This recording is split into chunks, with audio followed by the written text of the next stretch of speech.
ਵਾਹਿਗੁਰੂ ਸਾਹਿਬ ਜੀ। ਇੱਕ ਓੰਕਾਰ ਸਤਿਗੁਰ ਪ੍ਰਸਾਦ। ਸ੍ਰੀ ਨਾਨਕ ਅੰਗਦ ਗੁਰੂ ਅਮਰਦਾਸ ਪਾਦ ਬੰਦ। ਰਾਮਦਾਸ ਅਰਜਨ ਗੁਰੂ ਬਾਰ ਸ੍ਰੀ ਹਰਿ ਗੋਬਿੰਦ। ਹਰੀ ਰਾਏ ਹਰਿ ਕ੍ਰਿਸ਼ਨ ਗੁਰ ਤੇਗ ਬਹਾਦਰ ਚੰਦ। ਦਸਵੇਂ ਗੋਬਿੰਦ ਸਿੰਘ ਗੁਰੂ ਨਮੋ ਚਰਨ ਅਰਬਿੰਦ। ਜਿਸਮਹਿ ਅੰਮ੍ਰਿਤ ਗਿਆਨ ਹੈ ਮਾਣਕ ਭਗਤ ਵੈਰਾਗ। ਸ੍ਰੀ ਗੁਰੂ ਗ੍ਰੰਥ ਸਾਹਿਬ ਉद्धਦ ਬੰਦੋ ਕਰ ਅਨੁਰਾਗ। ਸ੍ਰੀ ਗੁਰ ਸ਼ਬਦ ਕਮਾਏ ਜਿਨ ਜੀਤੇ ਪੰਚ ਵਿਕਾਰ। ਤਿਨ ਸੰਤਨ ਕੋ ਬੰਦਨਾ ਸਿਰ ਚਰਨਨ ਪਰ ਧਾਰ। ਏਕੰਕਾਰਾ ਸਤਿਗੁਰੂ ਤੇ ਪ੍ਰਸਾਦ ਸਚ ਹੋਏ। ਵਾਹਿਗੁਰੂ ਜੀ ਕੀ ਫਤਿਹ। ਬਿਘਨ ਬਿਨਾਸਨ ਸੋਏ। ਵਾਹਿਗੁਰੂ ਜੀ ਕਾ ਖਾਲਸਾ ਵਾਹਿਗੁਰੂ ਜੀ ਕੀ ਫਤਿਹ। ਗਰੀਬ ਨਵਾਜ ਚਬਰ ਤਖ਼ਤ ਦੇ ਮਾਲਕ ਜੁਗੋ ਜੁਗ ਅਟਲ। ਧੰਨ ਧੰਨ ਸ੍ਰੀ ਗੁਰੂ ਗ੍ਰੰਥ ਸਾਹਿਬ ਜੀ ਮਹਾਰਾਜ। ਸਤਿਗੁਰੂ ਜੀ ਨੇ ਕਿਰਪਾ ਰਹਿਮਤ ਕੀਤੀ ਹੈ। ਜੋ ਸਤਿਗੁਰਾਂ ਨੇ ਸ਼ਾਮ ਦਾ ਸਮਾਂ ਸਤ ਸੰਗਤ ਘੜੀਆਂ ਬਖਸ਼ਿਸ਼ ਕੀਤੀਆਂ ਹਨ। ਜੋ ਇਤਿਹਾਸ ਦੀ ਕਥਾ ਦਾ ਸਮਾਂ ਹੈ। ਕੁਝ ਸਮੇਂ ਤੋਂ ਜੋ ਮਹਾਨ ਵਿਦਵਾਨ ਅਤੀ ਸਤਿਕਾਰਯੋਗ ਪੰਥ ਰਤਨ ਗਿਆਨੀ ਗਿਆਨ ਸਿੰਘ ਜੀ, ਉਹਨਾਂ ਦੁਆਰਾ ਰਚਿਤ ਤਵਾਰੀਖ ਗੁਰੂ ਖਾਲਸਾ, ਇਸ ਗ੍ਰੰਥ ਦੀ ਜੋ ਕਥਾ ਲੜੀਵਾਰ ਚੱਲ ਰਹੀ ਹੈ, ਜਿਸ ਨੂੰ ਕਿ ਭਾਸ਼ਾ ਵਿਭਾਗ ਨੇ ਦੋ ਭਾਗਾਂ ਦੇ ਵਿੱਚ ਛਾਪਿਆ ਹੈ। ਜਿਹਦੇ ਵਿੱਚ ਪਹਿਲੇ ਭਾਗ ਵਿੱਚ 10 ਪਾਤਸ਼ਾਹੀਆਂ ਦਾ ਇਤਿਹਾਸ, ਵਾਰਤਕ ਸੰਖੇਪ ਸਾਖੀਆਂ, ਔਰ ਇਹ ਦੂਜਾ ਭਾਗ। ਪਹਿਲੇ ਭਾਗ ਦੀ ਆਪਾਂ ਕੱਲ ਤੱਕ ਸਾਖੀਆਂ ਕਥਾ ਸਰਵਣ ਕਰ ਲਈਆਂ ਨੇ। ਹੁਣ ਗਿਆਨੀ ਜੀ ਦਾ ਇਹ ਕ੍ਰਿਤ ਜਿਹੜੀ ਹੈ ਤਵਾਰੀਖ ਗੁਰੂ ਖਾਲਸਾ, ਇਹਦੇ ਵਿੱਚ ਜੋ ਸ਼ਮਸ਼ੇਰ ਖਾਲਸਾ, ਜਿਸ ਦੇ ਵਿੱਚ ਪਹਿਲੇ ਭਾਗ ਦੇ ਵਿੱਚ ਬਾਬਾ ਬੰਦਾ ਸਿੰਘ ਬਹਾਦਰ ਦਾ ਪ੍ਰਸੰਗ ਆਵੇਗਾ, ਸਾਖੀਆਂ ਆਉਣਗੀਆਂ ਸੰਖੇਪ। ਉਹ ਪ੍ਰੇਮ ਤੇ ਸਤਿਕਾਰ ਦੇ ਨਾਲ ਆਪਾਂ ਹੁਣ ਅੱਗੇ ਇਤਿਹਾਸ ਜੋ ਹੈ ਸਰਵਣ ਕਰੀਏ। ਇੱਕ ਓੰਕਾਰ ਸਤਿਗੁਰ ਪ੍ਰਸਾਦ। ਇੱਕ ਦਵੈ ਸਰੂਪ ਅਦੁੱਤੀ ਬ੍ਰਹਮ। ਓੰਕਾਰ ਜੋ ਸਰਵ ਪ੍ਰਕਾਸ਼ਕ ਹੈ, ਸਾਰਿਆਂ ਨੂੰ ਪ੍ਰਕਾਸ਼ਣ ਵਾਲਾ। ਸਤ ਸਰੂਪ ਹੈ, ਗੁਰ ਚੇਤਨ ਸਰੂਪ ਹੈ, ਪ੍ਰਸਾਦ ਆਨੰਦ ਸਰੂਪ ਹੈ। ਸਤਿਗੁਰਾਂ ਦੀ ਕਿਰਪਾ ਨਾਲ ਉਸ ਦੀ ਪ੍ਰਾਪਤੀ ਹੁੰਦੀ ਹੈ। ਤਵਾਰੀਖ ਗੁਰੂ ਖਾਲਸਾ ਅਰਥਾਤ ਸ਼ਮਸ਼ੇਰ ਖਾਲਸਾ। ਜੋ ਗੁਰੂ ਤੇ ਗੁਰੂ ਕੇ ਖਾਲਸੇ ਦਾ ਇਤਿਹਾਸ ਹੈ, ਜਿਹਦੇ ਵਿੱਚੋਂ ਹੁਣ ਗਿਆਨੀ ਜੀ ਸ਼ਮਸ਼ੇਰ ਖਾਲਸਾ ਇਹ ਦੂਸਰੇ ਹਿੱਸੇ ਦੀ ਕਥਾ ਹੈ, ਜਿਹਦਾ ਪਹਿਲਾ ਭਾਗ ਹੈ ਸ਼ਮਸ਼ੇਰ ਖਾਲਸਾ ਦਾ। ਇਸ ਹਿੱਸੇ ਦੇ ਵਿੱਚ ਗਿਆਨੀ ਜੀ ਦੱਸਦੇ ਹਨ ਕਿ ਬਾਬਾ ਬੰਦਾ ਸਿੰਘ ਬਹਾਦਰ ਦੀਆਂ ਬਹਾਦਰੀਆਂ ਤੇ ਲੜਾਈਆਂ ਅਤੇ ਪੰਥ ਖਾਲਸੇ ਨੇ ਇਕੱਠੇ ਰਹਿ ਕੇ ਹਿੰਦੂ ਧਰਮ ਤੇ ਆਪਣੇ ਪੰਥ ਦੀ ਰੱਖਿਆ ਵਾਸਤੇ ਜਿਹੜੇ ਜਿਹੜੇ ਕੰਮ ਕੀਤੇ ਹਨ ਉਹ ਲਿਖੇ ਜਾਂਦੇ ਹਨ। ਗਿਆਨੀ ਜੀ ਲਿਖਦੇ ਹਨ ਕਿ ਹੁਣ ਮੈਂ ਸ੍ਰੀ ਗੁਰੂ ਨਾਨਕ ਦੇਵ ਜੀ ਮਹਾਰਾਜ ਤੋਂ ਲੈ ਕੇ 10ਵੇਂ ਪਾਤਸ਼ਾਹ ਪ੍ਰਯੰਤ ਦਸੋਂ ਗੁਰੂ ਸਾਹਿਬਾਨ ਦੇ ਤੇ ਪੰਥ ਖਾਲਸੇ ਦੇ ਪਰਉਪਕਾਰ ਦਾ ਧੰਨਵਾਦ ਕਰਕੇ ਦੂਸਰੇ ਹਿੱਸੇ ਦਾ ਆਰੰਭ ਕਰਦਾ ਹਾਂ ਕਿ ਸ੍ਰੀ ਗੁਰੂ ਗੋਬਿੰਦ ਸਿੰਘ ਜੀ ਦੇ ਮਿਲਣੇ ਤੋਂ ਪਹਿਲਾਂ ਜੋ ਬੰਦੇ ਬਹਾਦਰ ਦੀ ਕਥਾ ਇੱਕ ਪੁਰਾਣੀ ਪੋਥੀ ਵਿੱਚ ਇਸ ਤਰ੍ਹਾਂ ਲਿਖੀ ਹੋਈ ਹੈ ਕਿ ਇਹ ਬੰਦਾ ਪਹਿਲੇ ਕਸਬਾ ਰਜੌਰੀ ਪਰਗਣਾ ਪੁੰਛ ਉਥੋਂ ਦਾ ਰਾਜਪੂਤ ਸੀ। ਸੰਮਤ 1727 ਬਿਕਰਮੀ ਕੱਤਕ ਸੁਦੀ 13 ਨੂੰ ਰਾਮਦੇਵ ਛਤਰੀ ਦੇ ਘਰ ਪੈਦਾ ਹੋਇਆ, ਜੋ 2-3 ਪਿੰਡਾਂ ਦਾ ਮਾਲਕ ਸੀ, ਤੇ ਇਸ ਦਾ ਨਾਮ ਲਛਮਣ ਦੇਵ ਰੱਖਿਆ ਗਿਆ। ਛੋਟੀ ਉਮਰ ਵਿੱਚ ਹੀ ਬਹੁਤ ਤੇਜ਼ ਸੁਭਾਅ ਤੇ ਤਾਕਤਵਰ ਸੀ। ਸ਼ਾਸਤਰ ਵਿਦਿਆ ਭਾਵੇਂ ਹਰ ਪ੍ਰਕਾਰ ਦੀ ਜੈਸੀ ਕੁ ਰਾਜਪੂਤਾਂ ਵਿੱਚ ਚਾਹੀਦੀ ਹੈ ਸਭ ਸਿੱਖ ਲਿੱਤੀ, ਪਰ ਸ਼ਿਕਾਰ ਖੇਡਣ ਦਾ ਬੜਾ ਭਾਰੀ ਸ਼ੌਂਕ ਸੀ। ਇੱਕ ਦਿਨ ਇਸ ਨੇ ਸ਼ਿਕਾਰ ਦੇ ਵਿੱਚ ਇੱਕ ਹਰਨੀ ਮਾਰੀ, ਉਸ ਦੇ ਪੇਟ ਵਿੱਚੋਂ 2 ਬੱਚੇ ਨਿਕਲੇ ਜੋ ਥੋੜੀ ਦੇਰ ਪਿੱਛੋਂ ਤੜਫ ਤੜਫ ਕੇ ਮਰ ਗਏ। ਉੱਥੋਂ ਲਛਮਣ ਦੇਵ ਨੂੰ ਐਸੀ ਗੈਰਤ ਆਈ ਜਿਸ ਤੋਂ ਵਿਰਾਗ ਹੋ ਗਿਆ। ਸਭ ਕੰਮਕਾਰ ਜੀਵ ਹਿੰਸਾ ਛੱਡ ਕੇ ਜਾਨਕੀ ਪ੍ਰਸਾਦ ਇੱਕ ਵਿਰਾਗੀ ਫਕੀਰ ਸੀ ਜਿਹੜਾ ਰਜੌਰੀ ਰਿਹਾ ਕਰਦਾ ਸੀ, ਉਸ ਦੀ ਸੰਗਤ ਤੇ ਭਜਨ ਭਗਤੀ ਕਰਨ ਲੱਗ ਪਿਆ। ਫਿਰ ਤਾਂ ਉਸ ਦੀ ਸੰਗਤ ਦਾ ਜਾਦੂ ਦਾ ਐਸਾ ਅਸਰ ਹੀ ਕਰ ਗਈ ਕਿ ਉਸ ਸੰਤ ਦਾ ਗੁਰਦੁਆਰਾ ਰਾਮ ਥੰਮਨ ਨਾਮੀ ਕਸਬੇ ਕਸੂਰ ਦੇ ਪਾਸ ਸੀ। ਇੱਕ ਵਾਰੀ ਸੰਮਤ 1743 ਨੂੰ ਲਛਮਣ ਦੇਵ ਜਾਨਕੀ ਪ੍ਰਸਾਦ ਦੇ ਨਾਲ ਬਾਵੇ ਰਾਮ ਥੰਮਣ ਦਾ ਮੇਲਾ ਜੋ ਵਿਸਾਖੀ ਨੂੰ ਭਰਦਾ ਹੈ, ਇਹ ਵੇਖਣ ਵਾਸਤੇ ਉੱਥੇ ਚਲਿਆ ਗਿਆ ਤੇ ਉੱਥੋਂ ਦੇ ਮਹੰਤ ਸੀ ਹਰੀਦਾਸ। ਉਹ ਹਰੀਦਾਸ ਦਾ ਇੱਕ ਚੇਲਾ ਸੀ ਰਾਮਦਾਸ, ਬਹੁਤ ਵੱਡਾ ਬਰਕਤ ਵਾਲਾ ਮਸ਼ਹੂਰ ਦਰਸ਼ਨੀ ਸੰਤ ਸੀ। ਫਿਰ ਇਹ ਲਛਮਣ ਦੇਵ ਉਸ ਦਾ ਚੇਲਾ ਬਣ ਗਿਆ। ਤਦੋਂ ਫਿਰ ਉਸਨੇ ਇਹਦਾ ਨਾਂ ਨਰੈਣ ਦਾਸ ਰੱਖ ਦਿੱਤਾ। ਬਰਾਗੀ ਸਾਧੂ ਨਵੀਨ ਖਾਕੀ ਸੰਤ ਨੂੰ ਬਾਲਾ ਜੀ ਆਖਦੇ ਨੇ, ਇਸ ਕਰਕੇ ਇਸ ਨੂੰ ਲਛਮਣ ਬਾਲਾ ਵੀ ਕਹਿਣ ਲੱਗ ਪਏ। ਫਿਰ ਇਹ ਬਰਾਗੀ ਸਾਧਾਂ ਦੀ ਜਮਾਤ ਨਾਲ ਰਲ ਕੇ ਤੀਰਥ ਯਾਤਰਾ ਦੇਸ਼ਾਂਤਰਾਂ ਦੇ ਸੈਲ ਭਜਨ ਪਾਠ ਕਰਦਾ ਫਿਰਿਆ। ਉਸ ਸਮੇਂ ਵਿਰਾਗੀਆਂ ਸੰਨਿਆਸੀਆਂ ਦੀਆਂ ਜਮਾਤਾਂ ਵਿੱਚ ਪਟੇਬਾਜੀ, ਤੀਰ ਅੰਦਾਜ਼ੀ, ਹਰ ਪ੍ਰਕਾਰ ਦੀ ਸ਼ਾਸਤਰ ਵਿਦਿਆ ਸਿੱਖਣੇ ਸਿਖਾਉਣੇ ਦਾ ਬਹੁਤ ਅਭਿਆਸ ਰਹਿੰਦਾ ਸੀ। ਬਲਕਿ ਛੋਟੀਆਂ ਤੋਪਾਂ, ਜੰਬੂਰੇ, ਬੰਦੂਕਾਂ, ਤੀਰ ਕਮਾਨ, ਹਾਥੀ ਘੋੜੇ ਜਮਾਤਾਂ ਨਾਲ ਰਿਹਾ ਕਰਦੇ ਸਨ। ਇਸ ਕਰਕੇ ਹਰਿਦੁਆਰ ਇਤਿਆਦਿਕ ਤੀਰਥਾਂ ਦੇ ਮੇਲੇ ਕੁੰਭਦੇ, ਪਰ ਵੈਰਾਗੀ ਸੰਨਿਆਸੀ ਉਦਾਸੀ ਫਕੀਰਾਂ ਦੀ ਆਪਸ ਵਿੱਚ ਲੜਾਈ ਲੱਗੀ ਰਹਿੰਦੀ ਸੀ ਤੇ ਹਜ਼ਾਰਾਂ ਸਾਧੂ ਦੋਹਾਂ ਤਰਫਾਂ ਦੇ ਮਾਰੇ ਜਾਂਦੇ ਸਨ।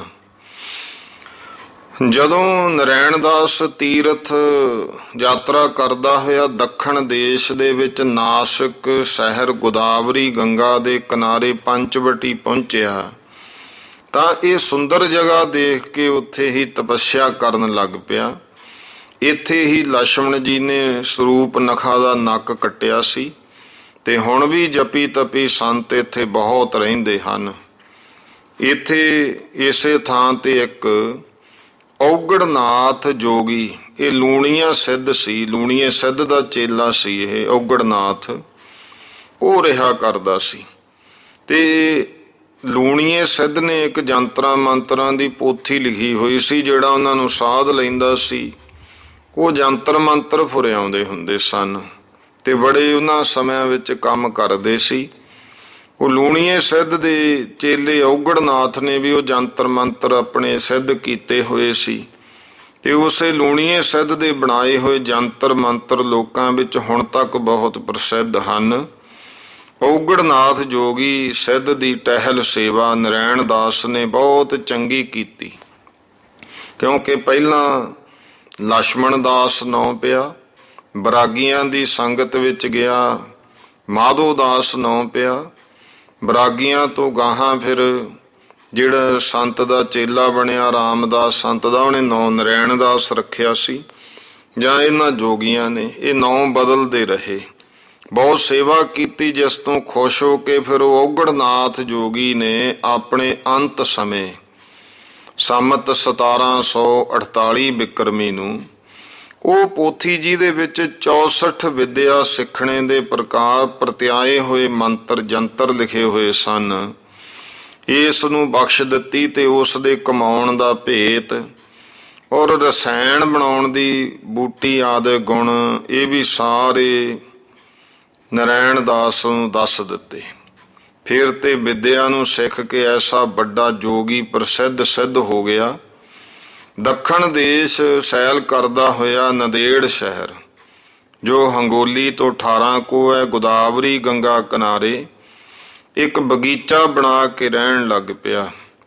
ਰਿੱਧ ਸਿੱਧ ਨਾਵੇ ਕੀ ਦਾਸੀ, ਇਹਦੇ ਨੇ ਤਪ ਜਪ ਜਤ ਸਤ ਐਸਾ ਪ੍ਰਤਾਪ ਦੇ ਨਾਲ ਬਹੁਤ ਕਰਾਮਾਤੀ ਮਸ਼ਹੂਰ ਹੋ ਗਿਆ। ਕਰਾਮਾਤਾਂ ਜਮਾ ਕੇ ਬਹੁਤ ਲੋਕ ਇਸ ਦੀ ਪੂਜਾ ਕਰਨ ਲੱਗ ਪਏ। ਇਸ ਦੀ ਕਰਨੀ ਦੀ ਚਰਚਾ ਦੂਰ ਦੂਰ ਤੱਕ ਫੈਲ ਗਈ। ਪੋਥੀਆਂ ਵਿੱਚ ਲਿਖਿਆ ਕਿ 4 ਮਵੱਕਲ ਵੀਰ, ਇਹ ਸ਼ਕਤੀਆਂ ਜਿਹੜੀਆਂ ਤੇ ਹੋਰ ਅਨੇਕਾਂ ਭੂਤ ਪ੍ਰੇਤ ਫਿਰ ਇਸ ਬੰਦਾ ਸਿੰਘ ਦੇ ਤਾਬੇ ਰਹਿਣ ਲੱਗ ਪਏ, ਜਿਵੇਂ ਜਿਹੜੇ ਬਿਨਾਂ ਬੈਲ ਹਰਟ ਚਲਾ ਕੇ ਬਗੀਚੇ ਨੂੰ ਸਿੰਜਦੇ ਸੀ ਤੇ ਹੋਰ ਵੀ ਅਨੇਕਾਂ ਕੰਮ ਕਰ ਰਹੇ ਸਨ। ਤੇ ਨਾਲੇ ਇੱਕ ਪਲੰਗ ਸਜਾਤ ਜਾ ਕੇ ਫਕੀਰਾਂ ਦੀ ਪ੍ਰੀਖਿਆ ਵਾਸਤੇ ਰੱਖ ਛੱਡਿਆ। ਜੋ ਕੋਈ ਸੰਤ ਆਉਂਦਾ ਪਲੰਗ ਉੱਤੇ ਬਿਠਾ ਕੇ ਵੀਰਾਂ ਤੋਂ ਉਲਟਾ ਦਿੰਦਾ ਸੀ, ਫਿਰ ਹੱਸ ਕੇ ਸਾਧੂ ਨੂੰ ਸ਼ਰਮਿੰਦਾ ਕਰਦਾ ਹੁੰਦਾ ਸੀ। ਇਹੋ ਜਿਹੀ ਇਹਦੀ ਗੱਲ ਸੁਣ ਕਰਕੇ ਫਿਰ ਸਮਾਂ ਪਾ ਕੇ ਗੁਰੂ ਕਲਗੀਧਰ ਗੁਰਦੇਵ ਪਾਤਸ਼ਾਹ ਨੇ ਜਾ ਕੇ ਇਹਨੂੰ ਆਪਣਾ ਸੇਵਕ ਬਣਾਇਆ। 5 ਤੀਰ ਆਪਣੇ ਭੱਥੇ ਵਿੱਚੋਂ ਬਖਸ਼ ਕੇ 20-25 ਸਿੰਘਾਂ ਸਮੇਤ ਜਿਸ ਤਰ੍ਹਾਂ ਉਹਨੂੰ ਸਿੱਖਿਆ ਦੇ ਕੇ ਤੋਰਿਆ। ਉਹ ਕਥਾ 10ਵੇਂ ਗੁਰੂ ਜੀ ਦੇ ਅੰਤਮ ਪ੍ਰਸੰਗ ਵਿੱਚ ਗਿਆਨੀ ਜੀ ਕਹਿੰਦੇ ਲਿਖ ਆਏ, ਇਸ ਕਰਕੇ ਇੱਥੇ ਨਹੀਂ ਲਿਖਦੇ। ਜਦੋਂ ਬੰਦਾ ਸਿੰਘ ਬਹਾਦਰ ਸਾਉਣ ਮਹੀਨੇ ਸੰਮਤ 1764 ਬਿਕਰਮੀ ਗੁਰੂ ਸਾਹਿਬ ਤੋਂ ਵਿਦਾ ਹੋ ਕਰਕੇ ਸਿੰਘਾਂ ਸਮੇਤ ਮੁਲਕ ਤਿਲੰਗ ਗੌਂਡ ਮਹਾਰਾਸ਼ਟਰ ਲੰਘ ਕੇ ਬੰਦੇਲਖੰਡ ਵਿੱਚ ਪਹੁੰਚਿਆ ਤੇ ਰਸਤੇ ਵਿੱਚ ਗੁਰੂ ਸਾਹਿਬ ਦੇ ਉਪਕਾਰ ਜੀਵਨ ਚਰਿੱਤਰ ਪਰਮ ਪਵਿੱਤਰ ਔਰ ਕਰਾਮਾਤਾਂ ਦੇ ਜੜਾਂ ਨਾਲ ਜੜੇ ਹੋਏ ਧਰਮ ਸੰਬੰਧੀ ਉਪਦੇਸ਼, ਤੁਰਕਾਂ ਦੇ ਜ਼ੁਲਮ, ਪਹਾੜੀ ਰਾਜਿਆਂ ਦੇ ਛਲ ਜਿਉਂ-ਜਿਉਂ ਸੁਣਾਉਂਦੇ ਆਏ ਤਿਉਂ-ਤਿਉਂ ਬੰਦਾ ਸਿੰਘ ਬਹਾਦਰ ਜ਼ਹਿਰੀ ਸੱਪ ਵਾਂਗੂ ਵਿਉ ਘੋਲਦਾ ਹੋਇਆ ਇਹਨਾਂ ਮੁਸਲਮਾਨਾਂ ਤੁਰਕਾਂ ਦੇ ਉੱਤੇ ਕ੍ਰੋਧ ਨਾਲ ਲਾਲੋ ਲਾਲ ਹੋ ਰਿਹਾ ਸੀ ਤੇ ਘੜੀ ਮੁੜੀ ਕਦੇ ਮੁੱਛ ਪਰ ਕਦੇ ਸ਼ਮਸ਼ੇਰ ਤੇ ਹੱਥ ਧਰਦਾ ਸੀ। ਹੋਰ ਜਿਹੜੇ ਹਿੰਦੂਆਂ ਉੱਤੇ ਕਹਿਰ ਗੁਜ਼ਾਰਦੇ ਸੀ ਉਹ ਵੀ ਸੂਲਾਂ ਵਾਂਗੂ ਬੰਦੇ ਦੇ ਦਿਲ ਵਿੱਚ ਰੜਕਦੇ ਸਨ। ਇੱਕ ਦਿਨ ਐਨ ਜੰਗਲ ਦੇ ਵਿੱਚ ਰਸਤੇ ਆਉਂਦਿਆਂ ਸਿੱਖਾਂ ਨੇ ਇਹਦੀ ਪ੍ਰੀਖਿਆ ਕਰਨ ਵਾਸਤੇ ਖਰਚ ਮੰਗਿਆ ਤਾਂ ਬੰਦਾ ਸਿੰਘ ਨੇ ਸਿੰਘਾਂ ਦਾ ਹੱਠ ਦੇਖ ਕੇ ਉੱਥੇ ਇੱਕ ਕੱਚੇ ਤਲਾਅ ਤੇ ਡੇਰਾ ਕਰਾਤਾ। ਕੁਦਰਤ ਨਾਲ ਗੁਰੂ ਕੇ ਪ੍ਰੇਰੇ ਹੋਏ ਲਭਾਣੇ ਸਿੱਖਾਂ ਦਾ ਟਾਂਡਾ ਆ ਪਹੁੰਚਿਆ। 500 ਰੁਪਈਆ ਜੋ ਉਹਨਾਂ ਪਾਸ ਗੁਰੂ ਕੇ ਦਸਵੰਧ ਦਾ ਸੀ, ਬੰਦਾ ਸਿੰਘ ਨੂੰ ਗੁਰੂ ਕਾ ਸਿੱਖ ਸਮਝ ਕੇ ਦੇ ਦਿੱਤਾ ਤੇ ਬੰਦਾ ਸਿੰਘ ਨੇ ਉਸੇ ਸਮੇਂ ਉਸੇ ਵਕਤ ਸਿੱਖਾਂ ਨੂੰ ਵਰਤਾਤਾ, ਆਪ ਕੁਛ ਨਹੀਂ ਰੱਖਿਆ। ਫਿਰ ਤੇ ਸਿੰਘਾਂ ਨੂੰ ਬੰਦੇ ਉੱਤੇ ਬਹੁਤ ਭਰੋਸਾ ਹੋ ਗਿਆ। ਅਨੇਕਾਂ ਪਿੰਡਾਂ ਨੂੰ ਲੁੱਟਦੇ ਖਸੋਟਦੇ ਬੁੰਦੇਲ ਪਿੰਡ ਵਿੱਚ ਪਹੁੰਚੇ ਤਾਂ ਸਿੰਘਾਂ ਨੇ ਆਖਿਆ ਵੀ ਅਸੀਂ ਘਰਾਂ ਨੂੰ ਚੱਲੇ ਆ, ਕੁਛ ਖਰਚ ਮਿਲ ਜਾਵੇ ਜੋ ਬਾਲ ਬੱਚਿਆਂ ਨੂੰ ਦੇ ਆਈਏ। ਤੇ ਬੰਦੇ ਨੇ ਵੀ ਗੁਰੂ ਦੇ ਬਚਨ ਅਜਮਾਉਣ ਦੇ ਵਾਸਤੇ ਜੋ ਉਹਨਾਂ ਨੇ ਆਗਿਆ ਕੀਤੀ ਸੀ ਕਿ ਬੰਦਾ ਸਿੰਘਾ ਜਦ ਕੋਈ ਔਕੜ ਬਣੇ ਨਾ 5 ਸਿੰਘਾਂ ਤੋਂ ਅਰਦਾਸ ਕਰਾ ਕੇ ਕੰਮ ਕਰਨਾ, ਗੁਰੂ ਸਫਲਾ ਕਰੇਗਾ। ਫਿਰ ਖੀਸਾ ਸਾਡਾ ਤੇ ਹੱਥ ਤੁਹਾਡਾ, ਸਾਫ਼ ਨੀਤ ਨਾਲ ਵਰਤੋਂਗੇ ਮੁੱਕੇਗਾ ਨਹੀਂ। ਇਹੋ ਹੀ ਕੰਮ ਕੀਤਾ। ਅਰਦਾਸ ਸੁਧਾ ਕੇ ਬੰਦਾ ਤੇਗ ਚੜਾਉਣ ਲਈ ਚੁੱਲ੍ਹਾ ਪੁੱਟਣ ਲੱਗਿਆ ਤਾਂ ਅਸ਼ਰਫੀਆਂ ਦੀ ਗਾਗਰ ਨਿਕਲ ਆਈ। ਮੁੱਠੀ ਭਰ ਕੇ ਹਰ ਇੱਕ ਸਿੱਖ ਨੂੰ ਵੰਡ ਦਿੱਤੀਆਂ। ਫਿਰ ਤੇ ਸਿੰਘ ਵੀ ਉਸ ਉੱਤੇ ਕੁਰਬਾਨ ਹੋ ਗਏ ਔਰ ਉਸ ਤੋਂ ਆਪਣੀ ਫਤਿਹ ਦਾ ਵੀ ਹੁਣ ਪੱਕਾ ਭਰੋਸਾ ਹੋ ਗਿਆ। ਉਸ ਜ਼ਮਾਨੇ ਵਿੱਚ ਬਾਦਸ਼ਾਹੀ ਗਦਰ ਪੈ ਰਿਹਾ ਸੀ। ਇੱਕ ਪਿੰਡ ਦੂਜੇ ਪਿੰਡ ਨੂੰ ਲੁੱਟਣ ਮਾਰਨ ਉੱਤੇ ਲੱਕ ਬੰਨ੍ਹ ਰਿਹਾ ਸੀ। ਧਾੜਵੀ ਲੋਕ ਸ਼ਾਹੂਕਾਰਾਂ ਨੂੰ ਲੁੱਟਦੇ ਸਨ, ਕੋਈ ਅਮਨ ਦੇਣ ਵਾਲਾ ਨਹੀਂ ਸੀ। ਇੱਕ ਦਿਨ ਜਿਸ ਪਿੰਡ ਆ ਕੇ ਉਤਰੇ ਤੇ ਉਸ ਨੂੰ ਲੁੱਟਣ ਵਾਸਤੇ ਹੋਰ ਕਈ ਪਿੰਡਾਂ ਦੇ ਧਾੜਵੀ ਆ ਰਹੇ ਸਨ ਤੇ ਪਿੰਡ ਵਾਲੇ ਭਾਜੜਾਂ ਪਾ ਰਹੇ ਸੀ। ਬਾਬੇ ਬੰਦੇ ਨੇ ਉਹਨਾਂ ਨੂੰ ਬਹੁਤ ਧੀਰਜ ਦਿੱਤਾ ਔਰ ਆਖਿਆ ਵੀ ਅਸੀਂ ਤੁਹਾਡੇ ਸਾਥ ਹਾਂ, ਪਰ ਉਹਨਾਂ ਨੂੰ ਭਰੋਸਾ ਨਾ ਹੋਇਆ। ਤਦ ਨੂੰ ਧਾੜਵੀ ਆ ਪਹੁੰਚੇ। ਬਾਬੇ ਬੰਦੇ ਸਿੰਘ ਨੇ ਸਿੱਖਾਂ ਨੂੰ ਵੰਗਾਰਿਆ ਤੇ ਆਪ ਤੀਰਾਂ ਦੀ ਵਿਛਾੜ ਐਸੀ ਮਾਰੀ ਜੋ ਕਈ ਘੋੜੇ ਜਵਾਨ ਮੈਦਾਨ ਵਿੱਚ ਗਿਰਾਏ ਤੇ ਉਹ ਪਿੱਠ ਦਿਖਾ ਕੇ ਪੱਤਾ ਤੋੜ ਗਏ। ਸਿੰਘ ਵੀ ਤਲਵਾਰਾਂ ਖਿੱਚ ਕੇ ਉਹਨਾਂ ਦੇ ਪਿੱਛੇ ਐਸੇ ਪਏ, ਅਨੇਕਾਂ ਨੂੰ ਮਾਰ ਕੇ ਉਹਨਾਂ ਦੇ ਘੋੜੇ ਖੋਹ ਲਿਆਂਦੇ। ਇਸ ਪ੍ਰਤਿਆਵੇ ਤੋਂ ਸਿੰਘਾਂ ਨੂੰ ਬੰਦੇ ਦੇ ਉੱਤੇ ਪੱਕਾ ਭਰੋਸਾ ਹੋ ਗਿਆ ਕਿ ਹੁਣ ਅਸੀਂ ਜ਼ਰੂਰ ਫਤਿਹ ਪਾਵਾਂਗੇ। ਹੁਣ ਜਿਉਂ-ਜਿਉਂ ਪੰਜਾਬ ਬੰਨੀ ਵੱਧ ਕੇ ਆਏ ਤਿਉਂ-ਤਿਉਂ ਅਨੇਕਾਂ ਧਾੜਵੀ ਲੋਕ ਬਹਾਦਰ ਬੰਦੇ ਦੀਆਂ ਅਜ਼ਮਤਾਂ ਸਿੰਘਾਂ ਤੋਂ ਸੁਣ ਕੇ ਇਹਨਾਂ ਦੇ ਸਾਥੀ ਹੁੰਦੇ ਗਏ ਤੇ ਬਾਬੇ ਬੰਦੇ ਨੇ ਵੀ ਇਹ ਬਾਤ ਨਿਸ਼ਚੈ ਕਰ ਲਈ ਸੀ ਕਿ ਐਸਾ ਕੌਣ ਹੈ ਜੋ ਸਹਾਇਤਾ ਪਾ ਕੇ ਆਪਣੇ ਵੈਰੀ ਤੋਂ ਵੈਰ ਨਾ ਲਵੇ।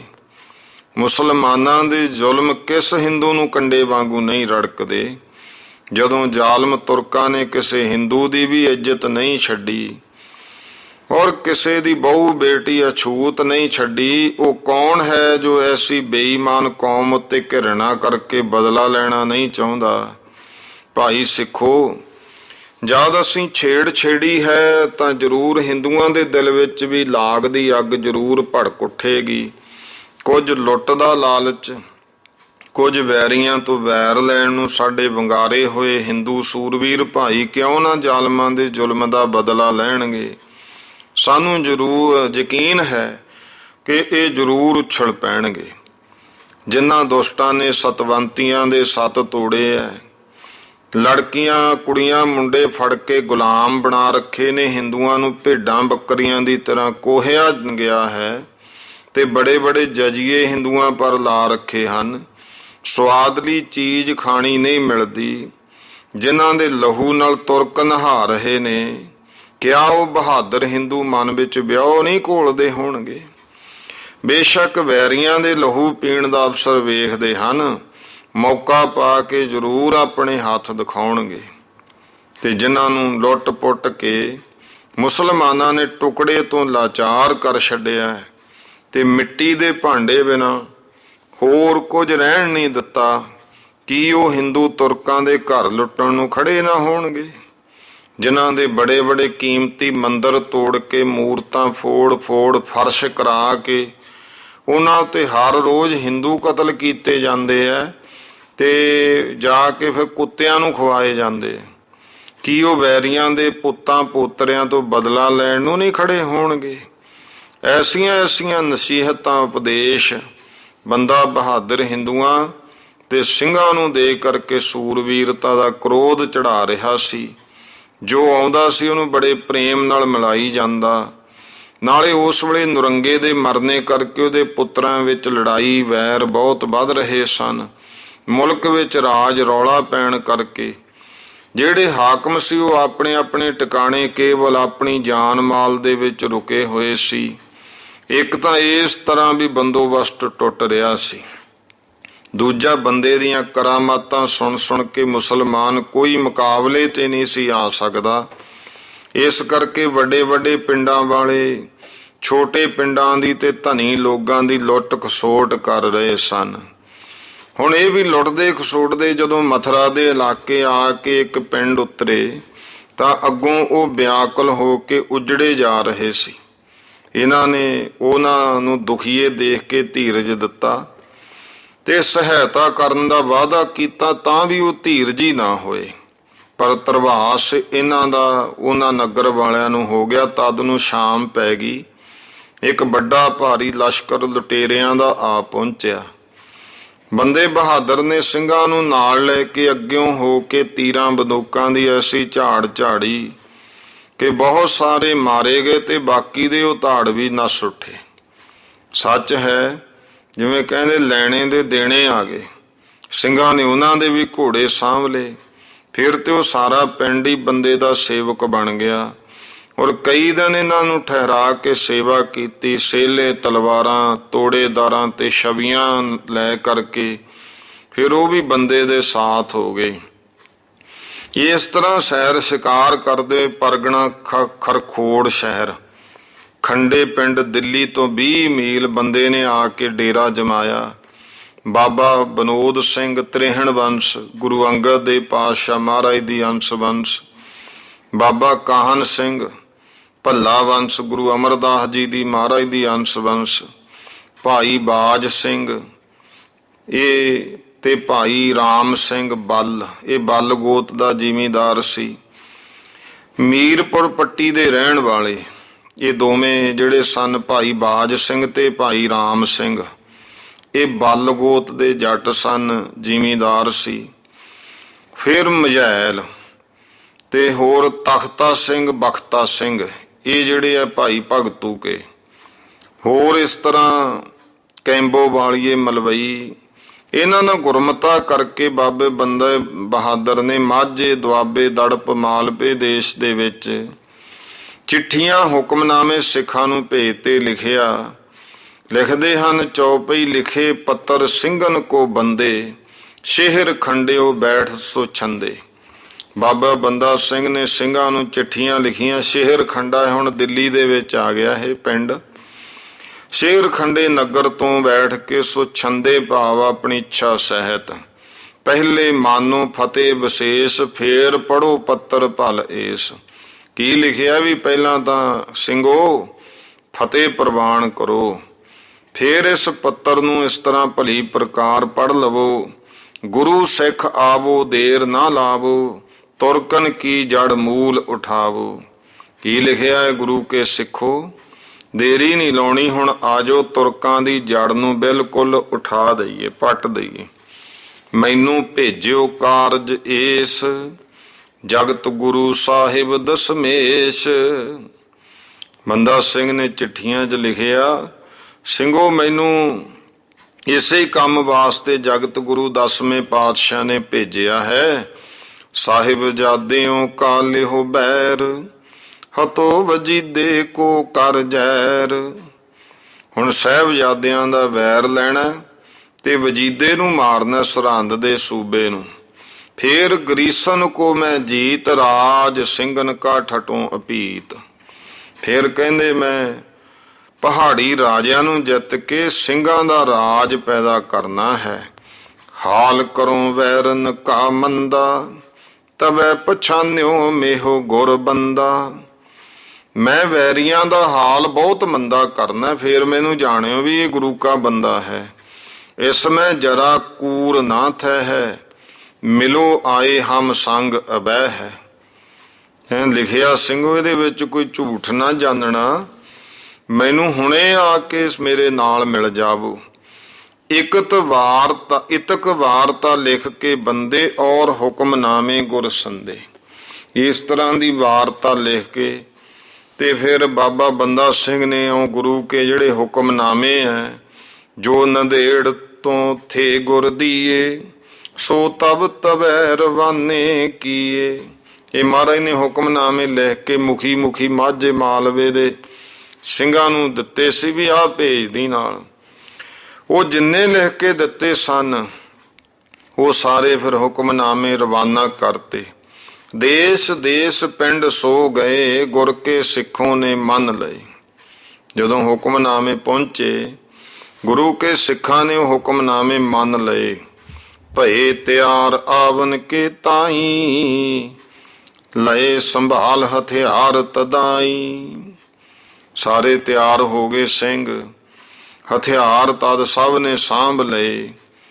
ਸਾਂਭੇ ਤੁਰੇ ਕਿਵੇਂ, ਗਊ ਭੈਂਸ ਘਰ ਵੇਚ ਜ਼ਮੀਨ, ਬਹੁਤ ਸਿੰਘੋ ਨੇ ਘੋੜੇ ਲੀਨ। ਹੁਣ ਗਰੀਬ ਸਿੰਘ ਜਿਹੜੇ ਕੋਈ ਖੇਤੀਬਾੜੀ ਕਰਦੇ, ਘਰਾਂ ਵਿੱਚ ਪਸ਼ੂ ਰੱਖੇ ਹੋਏ, ਥੋੜ੍ਹੀ ਬਹੁਤੀ ਹਲ ਵਾਹੁਣਾ, ਕਿਸੇ ਨੇ ਗਾਈਆਂ ਵੇਚੀਆਂ, ਮੱਝਾਂ ਵੇਚੀਆਂ, ਘਰ ਵੀ ਵੇਚੇ, ਜ਼ਮੀਨ ਵੀ ਵੇਚੀ, ਤੇ ਉਹਦਾ ਕੀ ਖਰੀਦਿਆ? ਘੋੜੇ ਲਏ, ਸ਼ਾਸਤਰ ਲਏ ਸਿੰਘਾਂ ਨੇ।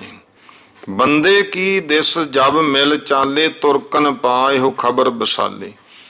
ਤੇ ਜਦੋਂ ਤੁਰੇ ਬਾਬੇ ਬੰਦਾ ਸਿੰਘ ਬਹਾਦਰ ਵੱਲ, ਤੁਰਕਾਂ ਨੂੰ ਇਸ ਗੱਲ ਦੀ ਖਬਰ ਮਿਲ ਗਈ। ਪੱਤਨ ਰੋਕ ਲਏ ਦਰਿਆਵਨ, ਸੜਕਾਂ ਪਰ ਭੀ ਮਿਲੇ ਨਾ ਜਾਵਨ। ਤੁਰਕਾਂ ਨੇ ਜਿੰਨੇ ਦਰਿਆਵਾਂ ਦੇ ਪੱਤਣ ਸੀ ਉਹ ਰੋਕ ਲਏ, ਤੇ ਸੜਕਾਂ ਤੋਂ ਵੀ ਹੁਣ ਜਾਣਾ ਨਹੀਂ ਮਿਲਦਾ। ਜਬ ਮਾਝੇ ਦੇ ਸਿੰਘਨ ਐਸ, ਕਰੋ ਵਿਚਾਰ ਜਾਓ ਹਮ ਕੈਸੇ। ਮਾਝੇ ਤੋਂ ਤੁਰੇ ਸੀ ਸਿੰਘ, ਵਿਚਾਰ ਕੀਤੀ ਕਿਵੇਂ ਜਾਈਏ। ਸਿਧ ਕੀ ਰਾਤ ਬਰਾਤੇ ਮਿਲ ਕੇ ਗਏ, ਪਹਾੜਨ ਕੀ ਦਿਸ ਹਿਲ ਕੇ। ਮਾਝੋਂ ਫਿਰ ਪਹਾੜਾਂ ਵੱਲ ਨੂੰ ਚੜੇ, ਕੀਰਤਪੁਰ ਸਾਹਿਬ ਵੱਲ ਨੂੰ। ਉਹ ਵੀ ਰਾਤ ਬਰਾਤੇ ਇਕੱਠੇ ਹੋ ਕੇ, ਲੋਕ ਛਿਪ ਕੈ ਸੋ ਪੁਰ ਆਨੰਦ ਪਹੁੰਚੇ, ਕੀਰਤਪੁਰ ਹੈ ਸੋ ਛੰਦ। ਲੋਕ ਛਿਪ ਕੇ ਕੋਈ ਆਨੰਦਪੁਰ ਇਕੱਠੇ ਹੋਏ ਕਿ ਕੀਰਤਪੁਰ ਹੋਏ। ਬੰਦੇ ਬਹਾਦਰ ਦੇ ਹੁਕਮਨਾਮਿਆਂ ਦੇ ਆਉਂਦਿਆਂ ਹੀ ਮਾਲਵੇ ਦੇ ਸਿਦਕੀ ਸਿੱਖ ਘੋੜੇ, ਹਥਿਆਰ ਔਰ ਖਰਚ ਲੈ ਕੇ ਫਿਰ ਬੰਦੇ ਦੀ ਤਰਫ ਚੱਲ ਪਏ। ਸਭ ਤੋਂ ਪਹਿਲਾਂ ਭਾਈ ਭਗਤੂ ਦਾ ਪੋਤਾ ਫਤਿਹ ਸਿੰਘ, ਇਹ 20,000 ਅਸਵਾਰ ਲੈ ਕੇ ਹਾਜ਼ਰ ਹੋਇਆ। ਭਾਈ ਭਗਤੂ ਜੀ ਸਿੱਧੂ ਗੋਤ ਦੇ ਪਰਿਵਾਰ ਵਿੱਚ, ਜੱਟ ਜ਼ਿਮੀਂਦਾਰ ਪਰਿਵਾਰ 'ਚ ਹੋਏ ਨੇ, ਜਿਹੜੇ ਕਿ ਭਾਈ ਭਗਤੂ ਜੀ ਭੁੱਚੋ ਪਿੰਡ ਦੇ ਰਹਿਣ ਵਾਲੇ ਭਾਈ ਆਦਮ ਦੇ ਪੁੱਤਰ ਸਨ। ਗੁਰੂ ਰਾਮਦਾਸ ਜੀ ਮਹਾਰਾਜ ਦੀ ਕਿਰਪਾ ਨਾਲ ਜਿਨ੍ਹਾਂ ਦਾ ਜਨਮ ਹੋਇਆ ਸੀ, ਉਹਦੇ ਫਿਰ ਅੱਗੇ ਪੋਤਰਾ ਹੈ ਫਤਿਹ ਸਿੰਘ, ਜਿਹਦਾ ਨਾਂ ਤੇ ਪਿੰਡ ਵੱਜਿਆ ਚੱਕ ਫਤਿਹ ਸਿੰਘ। ਇਹ 20 ਹੋਰ ਜਿਹੜੇ ਆ ਹਜ਼ਾਰਾਂ ਆਦਮੀਆਂ ਲੈ ਕੇ ਹਾਜ਼ਰ ਹੋਇਆ।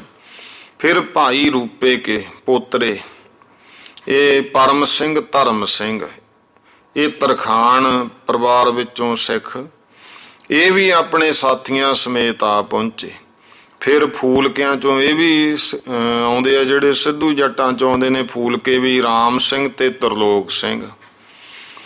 ਇਹਨਾਂ ਨੇ ਵੀ ਕਈ ਜਿਹੜੇ ਆਪਣੇ ਨੌਕਰ ਰੱਖੇ ਸਾਕ ਸੰਬੰਧੀ, ਇਹ ਖਰਚਾ ਦੇ ਦੇ ਕੇ ਤੋਰੇ।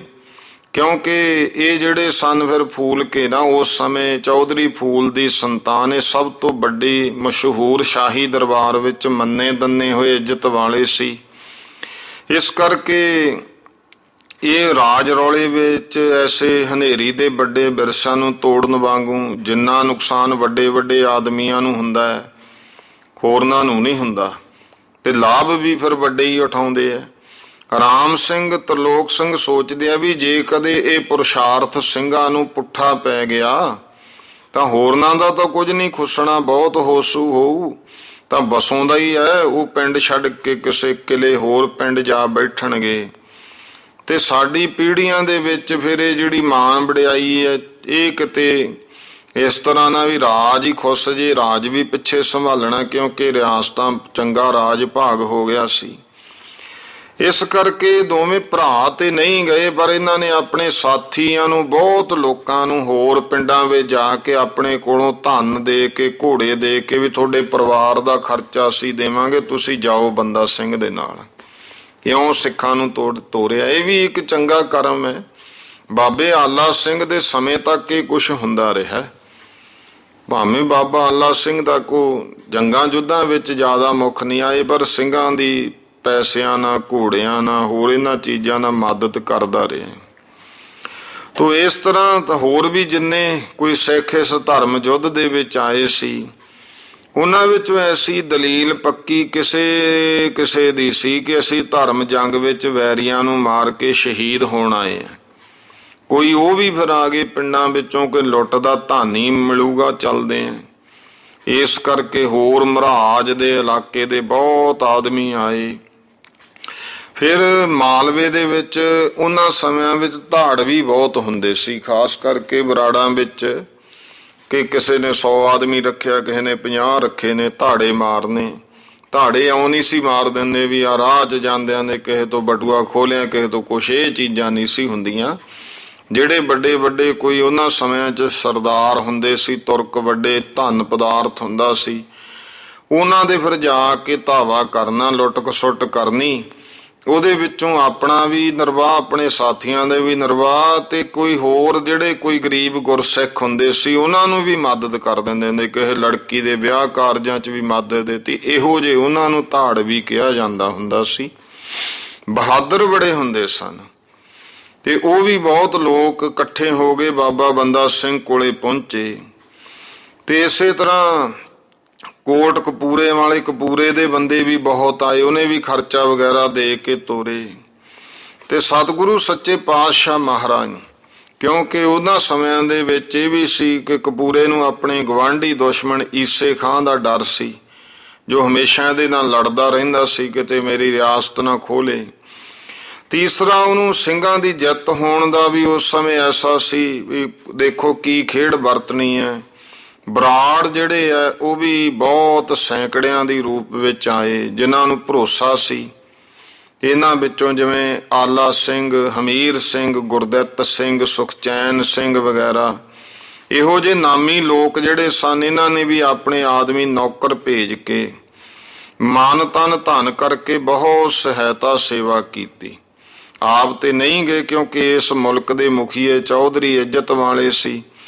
ਇਸੇ ਤਰ੍ਹਾਂ ਫਿਰ ਭਾਈ ਬਹਿਲੋ ਕੇ, ਭਾਈ ਬਹਿਲੋ ਜੀ ਵੀ, ਭਾਈ ਬਹਿਲੋ ਸਭ ਤੋਂ ਪਹਿਲੇ, ਇਹ ਵੀ ਸਿੱਧੂਆਂ ਚੋਂ ਹੋਏ ਆ। ਇਹ ਜਦੋਂ ਮਹਾਰਾਜ ਪੰਜਵੇਂ ਪਾਤਸ਼ਾਹ ਜੀ ਦਾ ਸਿੱਖ ਬਣਿਆ ਸੀ, ਪਹਿਲਾਂ ਜ਼ਿਆਦਾਤਰ ਜਿਹੜੇ ਆ ਨਾ ਸਿੱਧੂ ਜੱਟਾਂ ਵਿੱਚ ਤੇ ਜਾਂ ਇਹਨਾਂ ਵਿੱਚ ਇਹ ਸਰਵਰੀਏ ਦੇ ਪੁਜਾਰੀ ਬਹੁਤ ਹੁੰਦੇ ਸਨ, ਮੁਸਲਮਾਨ ਦੀ ਕਬਰ ਨੂੰ ਮੰਨਦੇ ਹੁੰਦੇ ਸੀ। ਫਿਰ ਜਿਨ੍ਹਾਂ ਦੇ ਉੱਤੇ ਦੇਖੋ ਗੁਰੂਆਂ ਦੀ ਕਿਰਪਾ ਹੋਈ, ਉਹ ਸਤਿਗੁਰਾਂ ਦੇ ਲੜ ਲੱਗੇ। ਭਾਈ ਬਹਿਲੋ ਕਿਆਂ 'ਚ ਉਸ ਸਮੇਂ ਦੇਸ ਰਾਜ ਵਰਗੇ ਵੀ ਪਹੁੰਚੇ। ਫਿਰ ਗਰੇਵਾਲ, ਧਾਲੀਵਾਲ, ਚਾਹਲ, ਭੁੱਲਰ, ਮਾਹਲ, ਬਰਾੜ, ਸੂਰਵੀਰ, ਇਹ ਸਾਰੇ ਵੱਡੇ ਚੰਗੇ ਵੱਡੇ ਮਹਾਨ ਜੱਟਾਂ ਦੇ ਗੋਤ ਹੈ। ਇਹਨਾਂ ਗੋਤਾਂ ਦੇ ਵੀ ਬਹੁਤ ਆਏ, ਜਿਹੜੇ ਬੜੇ ਮਸ਼ਹੂਰ ਧਾੜਵੀ ਸੀ, ਧਾੜੇ ਕਰਦੇ ਹੁੰਦੇ ਸੀ ਉਹਨਾਂ ਸਮਿਆਂ ਵਿੱਚ, ਅਨੇਕਾਂ ਨੂੰ ਨਾਲ ਲੈ ਕੇ ਚੱਲੇ ਆਏ। ਫਿਰ ਬਾਬਾ ਬੁੱਢਾ ਜੀ ਜਿਹੜੇ ਰੰਧਾਵੇ ਜੱਟ ਹੋਏ, ਉਹਨਾਂ ਦੇ ਵਿੱਚੋਂ ਵੀ ਉਹਨਾਂ ਦੇ ਰੰਧਾਵਿਆਂ ਚੋਂ ਵੀ ਇੱਕ ਜਿਉਣ ਸਿੰਘ ਹੋਇਆ ਰੰਧਾਵਾ, ਉਹ ਵੀ ਆਏ। ਫਿਰ ਦੁੱਲਟ ਗੋਤ ਦੇ ਜੱਟ, ਇਹ ਕਵੀਰਾਜ ਭਾਈ ਗਿਆਨ ਸਿੰਘ ਜੀ, ਗਿਆਨੀ ਗਿਆਨ ਸਿੰਘ ਜੀ ਦੇ ਵਡੇਰੇ, ਤੇ ਨਗਾਹਾ ਸਿੰਘ, ਚੂਹੜ ਸਿੰਘ, ਇਹ ਦੁੱਲਟ ਗੋਤ। ਤੇ ਫਿਰ ਗਰਜ ਕੀ, ਜੋ ਬਹਾਦਰ ਆਦਮੀ ਮਾਲਵੇ ਦੇ ਸਨ ਜਿੰਨੇ ਵੀ, ਇਹ ਸਾਰੇ ਬਾਬੇ ਬੰਦੇ ਬਹਾਦਰ ਕੋਲ ਪਹੁੰਚੇ। ਤੇ ਉਸੇ ਸਮੇਂ ਸਲੌਦੀ ਦੇ ਸਨ ਜਿਹੜੇ ਆਲੀ ਸਿੰਘ, ਮਾਲੀ ਸਿੰਘ, ਗੁਰਦਿਆਲ ਸਿੰਘ, ਸੂਬਾ ਸਿੰਘ, ਇਹ ਮਾਨ ਗੋਤ ਦੇ ਸੀ। ਇਹਨਾਂ ਨੂੰ ਮਾਨਸ਼ਾਹੀਏ ਕਿਹਾ ਜਾਂਦਾ ਸੀ ਮਾਨ ਜੱਟਾਂ ਵਿੱਚ। ਇਹ ਮਾਨਸ਼ਾਹੀਏ ਜ਼ਿਮੀਂਦਾਰ ਉਹਨਾਂ ਸਮਿਆਂ 'ਚ ਸੂਬੇ ਸਰਹੰਦ ਦੇ ਕੋਲੇ ਨੌਕਰ ਸਨ। ਇਹ ਆਲੀ ਸਿੰਘ, ਮਾਲੀ ਸਿੰਘ, ਗੁਰਦਿਆਲ ਸਿੰਘ, ਸੂਬਾ ਸਿੰਘ, ਇਹਨਾਂ ਦੀ ਹੁਣ ਵੀ ਸੰਤਾਨ ਜਿਹੜੀ ਆ ਖੰਨਿਆਂ ਦੇ ਕੋਲੇ ਸਲੌਦੀ ਪਿੰਡਾਂ ਵਿੱਚ ਹੁਣ ਵੀ ਵਸਦੇ ਆ।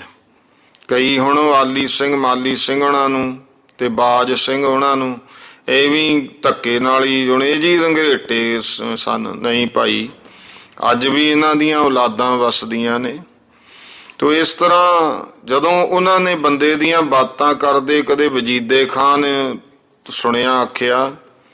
ਇੱਕ ਦਿਨ ਵਜੀਦਾ ਕਹਿਣ ਲੱਗਿਆ ਇਹਨਾਂ ਨੂੰ, ਆਲੀ ਸਿੰਘ, ਮਾਲੀ ਸਿੰਘ, ਗੁਰਦਿਆਲ ਸਿੰਘ, ਸੂਬਾ ਸਿੰਘ, ਮਾਨਾ ਨੂੰ, ਕਹਿੰਦਾ ਉਹ ਤੁਮਾਰਾ ਗੁਰੂ ਇੱਕ ਬੰਦਾ ਨਾਮ 10ਵੇਂ ਗੁਰੂ ਦੇ ਪੁੱਤਰਾਂ ਦਾ ਵੈਰ ਲੈਣ ਆਇਆ, ਮੈਂ ਸੁਣਿਆ। ਅਸਾਂ ਉਸ ਨੂੰ ਇਸ ਦੇਸ਼ੋਂ ਕੱਢਿਆ ਹੈ ਤੇ ਇਹਨੂੰ ਅਸੀਂ ਦੀਨ ਦੁਨੀਆ ਦੋਹਾਂ ਤੋਂ ਕੱਢ ਦਿਆਂਗੇ।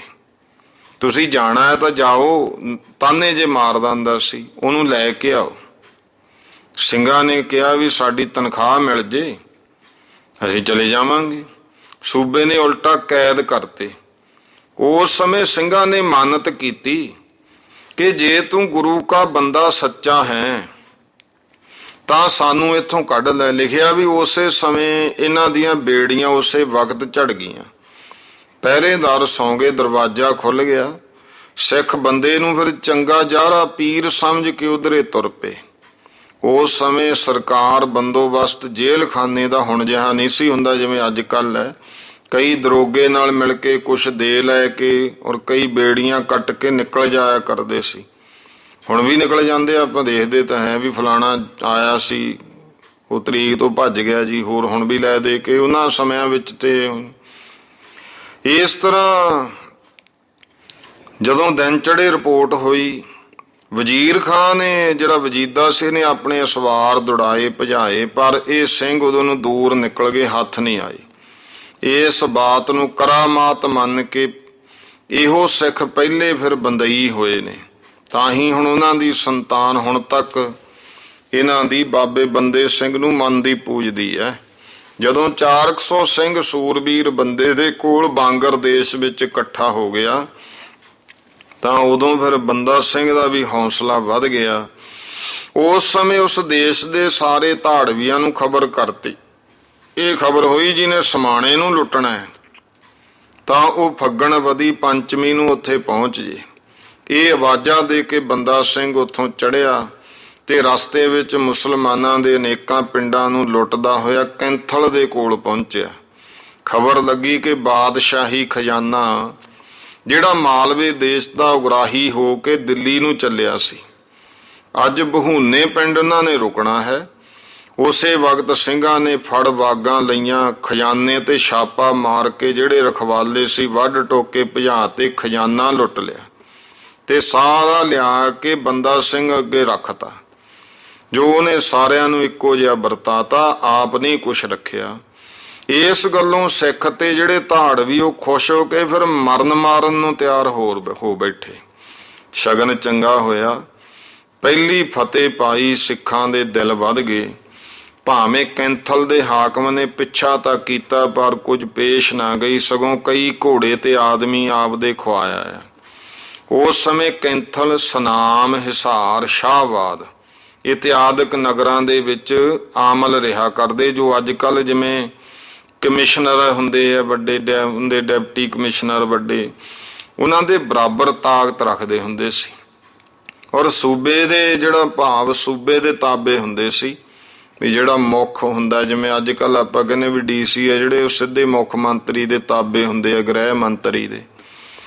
ਇਸ ਤਰ੍ਹਾਂ ਇਹ ਜਿਹੜੇ ਹੁੰਦੇ ਸੀ ਕਮਿਸ਼ਨਰ ਵੱਡੇ, ਇਹ ਜਿਹੜਾ ਸੂਬਾ ਹੁੰਦਾ ਸੀ ਉਹਦੇ ਤਾਬੇਦਾਰ ਹੁੰਦੇ, ਭਾਵ ਉਹਨੂੰ ਉਹਨਾਂ ਨੇ ਰਿਪੋਰਟ ਕਰਨੀ ਹੁੰਦੀ ਸੀ।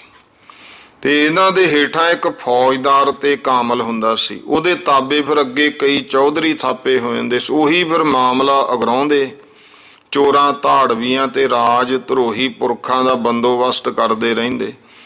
ਭਾਵੇਂ ਸੂਬੇ ਸਰਹੰਦ ਦੇ ਪਾਸ ਬੰਦੇ ਦੀ ਆਮਦ ਦੇ ਹਾਲ ਦੀਆਂ ਕਈ ਰਿਪੋਰਟਾਂ ਹੁਣ ਤੱਕ ਪਹੁੰਚ ਚੁੱਕੀਆਂ ਸੀ, ਪਰ ਸੂਬੇ ਨੇ ਕੁਛ ਨਾ ਗੌਲਿਆ। ਇੱਧਰ ਜਦ ਚੌਧਰੀਆਂ ਨੇ ਕੈਂਥਲ ਦੇ ਹਾਕਮ ਪਾਸ ਖਜ਼ਾਨਾ ਲੁੱਟੇ ਜਾਣ ਦੀ ਰਿਪੋਰਟ ਕੀਤੀ ਤਾਂ ਉਹ ਆਪਣੇ ਇਲਾਕੇ ਦੇ ਪਿੰਡਾਂ ਵਿੱਚੋਂ ਘਰ ਘਰ ਦਾ ਇੱਕ ਇੱਕ ਆਦਮੀ, ਇਹਨੂੰ ਗਾਂਢਵੀ ਫੌਜ ਕਿਹਾ ਜਾਂਦਾ, ਇਹ ਫੌਜ ਬਣਾ ਕੇ ਬੰਦੇ ਨੂੰ ਸਜ਼ਾ ਦੇਣ ਵਾਸਤੇ ਕੈਂਥਲੋਂ ਚੜ੍ਹਿਆ। ਅੱਗੋਂ ਸਿੰਘ ਤੇ ਬੰਦਾ, ਹੋਰ ਧਾੜਵੀ ਬਹਾਦਰ, ਜਿਉਣੇ ਮੋੜ ਵਰਗੇ ਇਸ ਜੰਗ ਦੇ ਦਰਿਆ ਦੇ ਮੱਛ ਕਦੋਂ ਫਿਰ ਉਹ ਚੱਸੀ ਖਾਂਦੇ ਆ ਮੈਦਾਨ ਦੇ ਵਿੱਚ ਮੁਕਾਬਲਾ ਕਰਕੇ।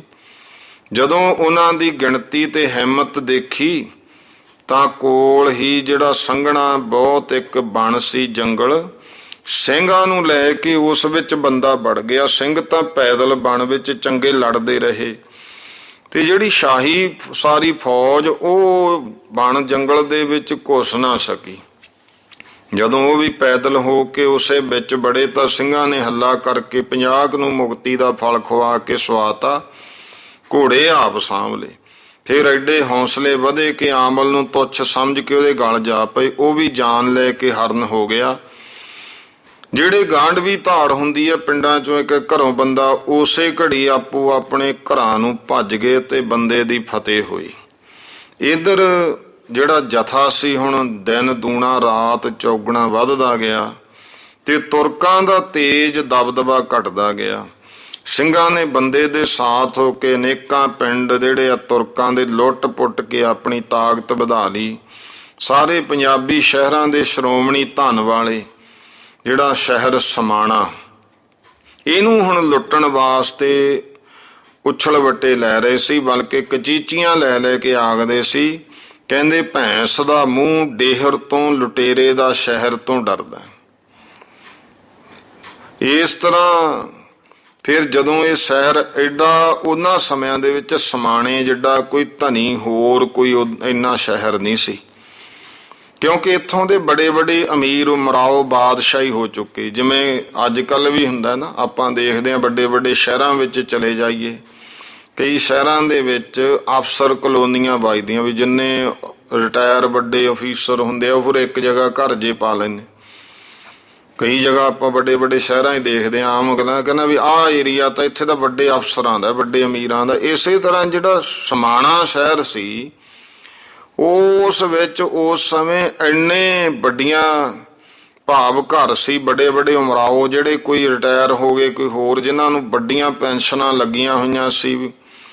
ਤੇ ਇੱਥੋਂ ਤੱਕ ਕਿ 17 ਬੰਦੇ ਤਾਂ ਉਹ ਸੀ ਜਿਨ੍ਹਾਂ ਨੂੰ ਪਾਲਕੀਆਂ ਵੀ ਮਿਲੀਆਂ ਸੀ, ਪਾਲਕੀ ਵਿੱਚ ਚੜ੍ਹ ਕੇ ਜਾਣ ਦਾ ਅਧਿਕਾਰ ਸੀ ਉਹਨਾਂ ਨੂੰ। 17 ਪਾਲਕੀਆਂ ਇਸ ਇੱਕ ਨਗਰ ਵਿੱਚੋਂ ਨਿਕਲਦੀਆਂ ਸੀ, ਇੰਨੇ ਅਮੀਰ ਸੀ। ਇਹ ਬਾਦਸ਼ਾਹ ਨੇ ਪਾਲਕੀ ਵਿੱਚ ਚੜ੍ਹ ਕੇ ਕਚਹਿਰੀ ਆਉਣ ਦਾ ਹੁਕਮ ਦਿੱਤਾ ਹੋਇਆ ਸੀ, ਤੇ 22 ਵੀ ਲਿਖਿਆ ਵੀ 22 ਪਾਲਕੀਆਂ ਵਾਲੇ ਵਸਦੇ ਸੀ, ਇੰਨੇ ਅਮੀਰ। ਬੜੇ ਬੜੇ ਫਿਰ ਮਹਿਲ ਬਾਦਸ਼ਾਹਾਂ ਵਰਗੇ ਉਹਨਾਂ ਦੇ ਸਨ। ਨਾਲੇ ਇਹ ਸਮਾਣਾ ਜਿਹੜਾ ਸੀ ਇਹ 4 ਦਸਤੂਰਾਂ ਵਿੱਚੋਂ ਸੀ, ਹਵੇਲੀ, ਤਿਹਾੜਾ, ਥਨੇਸਰ, ਸਮਾਣਾ। ਫਿਰ ਇੱਕ ਇੱਕ ਦਸਤੂਰ ਦੇ ਤਾਬੇ 9 ਅੱਗੇ ਪਰਗਣੇ ਹੁੰਦੇ ਸੀ। ਉਹਨਾਂ ਪਰਗਣਿਆਂ ਦੀ ਸਭ ਦੀ ਜਿਹੜੀ ਦੌਲਤ ਸੀ ਇਸੇ ਥਾਂ ਆਇਆ ਕਰਦੀ ਸੀ। ਪਿੰਡਾਂ ਵਿੱਚ ਤਾਂ ਮੁਸਲਮਾਨਾਂ ਨੇ ਉਦੋਂ ਮਿੱਟੀ ਦੇ ਤਵੇ ਚੜਾ ਛੱਡੇ ਸੀ। ਆਮਲਾ ਦੀਆਂ ਸਖਤੀਆਂ, ਕਾਨੋ ਗੋਆ ਦੀਆਂ ਰਿਸ਼ਵਤਾਂ ਤੇ ਧਾੜਵੀਆਂ ਦੀਆਂ ਲੁੱਟਾਂ ਪੁੱਟਾਂ ਜ਼ਿਮੀਂਦਾਰਾਂ ਤੇ ਹਮੇਸ਼ਾ ਬਣੀਆਂ ਰਹਿੰਦੀਆਂ ਸਨ। ਉਦੋਂ ਬਹੁਤ ਤੁਰਕ ਵੱਡੇ ਵੱਡੇ ਜ਼ਿਮੀਂਦਾਰ ਹੁੰਦੇ ਸੀ। ਜ਼ਿਮੀਂਦਾਰ ਸ਼ਬਦ ਦਾ ਭਾਵ ਇਹ ਨਹੀਂ ਕਿ ਜਿਵੇਂ ਆਮ ਪਿੰਡਾਂ ਦੇ ਜੱਟ ਹੈ। ਜ਼ਿਮੀਂਦਾਰ ਦਾ ਭਾਵ ਹੁੰਦਾ ਵੱਡੇ ਜਿਹੜੇ ਤੁਰਕ ਸੀ, ਜਿਨ੍ਹਾਂ ਕੋਲੇ ਕਈ ਇਲਾਕਿਆਂ ਦਾ ਜਾਂ ਸੈਂਕੜੇ ਹਜ਼ਾਰਾਂ ਕਿੱਲਿਆਂ ਦਾ ਜ਼ਿਮੀਂਦਾਰਾ ਹੁੰਦਾ ਸੀ, ਜਿਹੜੇ ਥੋੜ੍ਹੀ ਥੋੜ੍ਹੀ ਵੰਡ ਕੇ ਜਿਵੇਂ ਕਹਿੰਦੇ ਸਾਨੂੰ ਇੰਨਾ ਪੈਸਾ ਤੁਸੀਂ ਦੇਈ ਜਾਣਾ, ਕਿਰਤ ਕਰਦੇ ਰਹੋ ਤੁਸੀਂ ਇਹਨਾਂ ਜ਼ਮੀਨਾਂ ਤੇ। ਉਹ ਵੱਡੇ ਉਹਨਾਂ ਨੂੰ ਕਿਹਾ ਜਾਂਦਾ ਹੁੰਦਾ ਅਸਲ ਵਿੱਚ ਜ਼ਿਮੀਂਦਾਰ। ਜ਼ਿਮੀਂਦਾਰ ਸ਼ਬਦ ਜਿਹੜਾ ਹੈ ਇਹ ਕਿਸਾਨ ਤੇ ਜ਼ਿਮੀਂਦਾਰ, ਇਹ 2 ਸ਼ਬਦਾਂ ਦਾ ਬਹੁਤ ਵੱਡਾ ਫਰਕ ਹੈ। ਕਿਸਾਨ ਕਹਿੰਦੇ ਨੇ ਜਿਹੜਾ ਖੁਦ ਕਾਸ਼ਤ ਕਰਦਾ, ਜ਼ਿਮੀਂਦਾਰ ਕਹਿੰਦੇ ਨੇ ਜਿਹਨੇ ਕੁਝ ਕੁਝ ਜ਼ਮੀਨ ਲੋਕਾਂ ਨੂੰ, ਕਿਸਾਨਾਂ ਨੂੰ ਵੰਡ ਕੇ ਦਿੱਤੀ ਹੋਈ, ਉਹਦੇ ਅੰਦਰ ਹੁੰਦੀ ਸੀ ਭਾਵ ਉਹ ਖੇਤੀ ਕਰੀ ਜਾਣਾ, ਆਪਣਾ ਪਰਿਵਾਰ ਪਾਲੀ ਜਾਣਾ, ਤੇ ਬਾਕੀ ਉਹਨੂੰ ਬੈਠੇ ਨੂੰ ਸਾਰਾ ਕੁਝ ਮਿਲਦਾ ਹੁੰਦਾ ਸੀ। ਇਹ ਫਿਰ ਜਿਹੜੀ ਉਹਨਾਂ ਸਮਿਆਂ ਵਿੱਚ ਜ਼ਿਮੀਂਦਾਰੀ ਹੁੰਦੀ ਸੀ ਤੁਰਕ ਜੱਟਾਂ ਕੋਲੇ ਹੁੰਦੀ ਸੀ, ਭਾਵ ਜਿਹੜੇ ਮੁਸਲਮਾਨ ਜੱਟ ਸਨ। ਕਿਉਂਕਿ ਹੁਣ ਵੀ ਆਪਾਂ ਵੇਖਦੇ ਹਾਂ ਮੁਸਲਮਾਨਾਂ ਵਿੱਚ ਵੀ ਜੱਟ ਬਰਾਦਰੀ ਬਹੁਤ ਵੱਡੀ ਹੈ ਨਾ, ਇਸ ਤਰ੍ਹਾਂ ਉਹ ਬਣੀਆਂ ਰਹਿੰਦੀਆਂ ਸੀ। ਤੇ ਜਿਸ ਕਰਕੇ ਉਹ ਫਿਰ ਜਿਹੜੇ ਹੋਰ ਇਸ ਤਰ੍ਹਾਂ ਦੇ ਜ਼ਿਮੀਂਦਾਰ ਹਰ ਵੇਲੇ ਰੋਂਦੇ ਹੋਏ ਇਹੋ ਹੀ ਆਖਦੇ ਰਹਿੰਦੇ ਸੀ, ਹੇ ਪਰਮੇਸ਼ਰ, ਵੀ ਜਾਂ ਜਿਹੜੇ ਦੂਜੇ ਹੋਣੇ, ਹੁਣ ਜਦੋਂ ਲੁੱਟਾਂ ਪੁੱਟਾਂ ਬਣੀਆਂ, ਜੇ ਕੋਈ ਹੋਰ ਹੋਣਾ ਗੈਰ, ਕੋਈ ਹਿੰਦੂ ਵਿੱਚ ਵੀ ਹੁੰਦੇ ਸੀ, ਹਿੰਦੂਆਂ 'ਚ ਵੀ ਜੱਟ ਹੋਏ, ਕਿਉਂਕਿ ਜਿਹੜੇ ਲਗਭਗ ਗੁਰੂ ਸਾਹਿਬਾਂ ਤੋਂ ਪਹਿਲਾਂ ਜਿਹੜੇ ਜਾਂ ਗੁਰੂਕਿਆਂ ਦੇ ਲੜਨੇ ਲੱਗੇ, ਜ਼ਿਆਦਾਤਰ ਜਿਹੜੇ ਜੱਟ ਸੀ ਉਹ ਹਿੰਦੂ ਸਨ। ਜਦੋਂ ਫਿਰ ਗੁਰੂ ਕੇ ਜਿਹੜੇ ਕੋਈ ਜੱਟ ਗੁਰੂ ਕੀ ਸਿੱਖੀ ਧਾਰਨ ਕਰ ਲਈ ਹੌਲੀ ਹੌਲੀ, ਜਿਵੇਂ ਸਿੱਧੂਆਂ, ਚਾਲਾਂ, ਬਰਾੜਾਂ, ਇਹਨਾਂ ਸਾਰਿਆਂ ਨੇ, ਫਿਰ ਇਹ ਮਹਾਰਾਜ ਦੇ ਲੜ ਲੱਗੇ ਆ ਨਾ। ਇਸ ਤਰ੍ਹਾਂ ਦਾ ਇਤਿਹਾਸ ਹੈ। ਪਹਿਲਾਂ ਤਾਂ ਹੁਣ ਇਹਨਾਂ ਨੂੰ ਕੋਈ ਮੜ ਭਾਵ ਨਹੀਂ ਸੀ ਗੁਰੂ ਮਹਾਰਾਜ ਤੇ, ਪਹਿਲਾਂ ਤਾਂ ਆਪਦੇ ਕਰਮ ਜਾਂ ਬਹੁਤ ਐਸੇ ਵੀ ਹੁੰਦੇ ਸੀ ਕਿ ਹਿੰਦੂ ਜੱਟ ਜਿਹੜੇ ਹੁੰਦੇ ਸਨ ਉਹ ਤਾਬਿਆਦਾਰ ਹੁੰਦੇ ਸੀ ਤੁਰਕਾਂ ਦੇ ਵੱਡੇ ਹਾਕਮਾਂ ਦੇ। ਤੇ ਫਿਰ ਜਿਨ੍ਹਾਂ ਦਾ ਕੋਈ ਲੁੱਟ ਖਸੁੱਟ ਵੀ ਹੋਣੀ, ਜਿਹੜੇ ਹਿੰਦੂ ਜੱਟ ਸਨ ਜ਼ਿਮੀਂਦਾਰ, ਉਹਨਾਂ ਨੇ ਬੇਨਤੀਆਂ ਵੀ ਕਰਨੀਆਂ, ਰੱਬਾ ਇਹਨਾਂ ਜ਼ਾਲਮਾਂ ਮੁਸਲਮਾਨਾਂ ਦਾ ਨਾਸ਼ ਹੀ ਕਰ ਦੇ।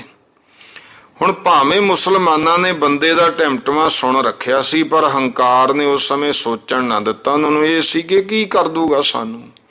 ਆਪਣੇ ਸ਼ਹਿਰ ਦੀ ਵਡਿਆਈ ਤਕੜਾਈ ਦੇ ਭਰੋਸੇ ਫਿਰ ਸਮਾਣੇ ਵਾਲੇ ਆਕੜੇ ਰਹੇ, ਕੋਈ ਬਚਾਅ ਨਾ ਕੀਤਾ। ਤੇ ਇਹਨਾਂ ਨੇ ਇਹ ਸੋਚਿਆ, ਇਹ ਜਿਹੜੇ ਸਿੱਖ ਨੇ ਇਹਨਾਂ ਨੂੰ ਐਂ ਮੰਨ ਲਿਆ ਜਿਵੇਂ ਤੁੱਛ ਜੇ ਡਕੈਤ ਹੁੰਦੇ ਆ, ਵੀ ਇਹ ਕੋਈ ਡਕੈਤ ਡਕੂਤ ਇਕੱਠੇ ਹੋਏ ਨੇ।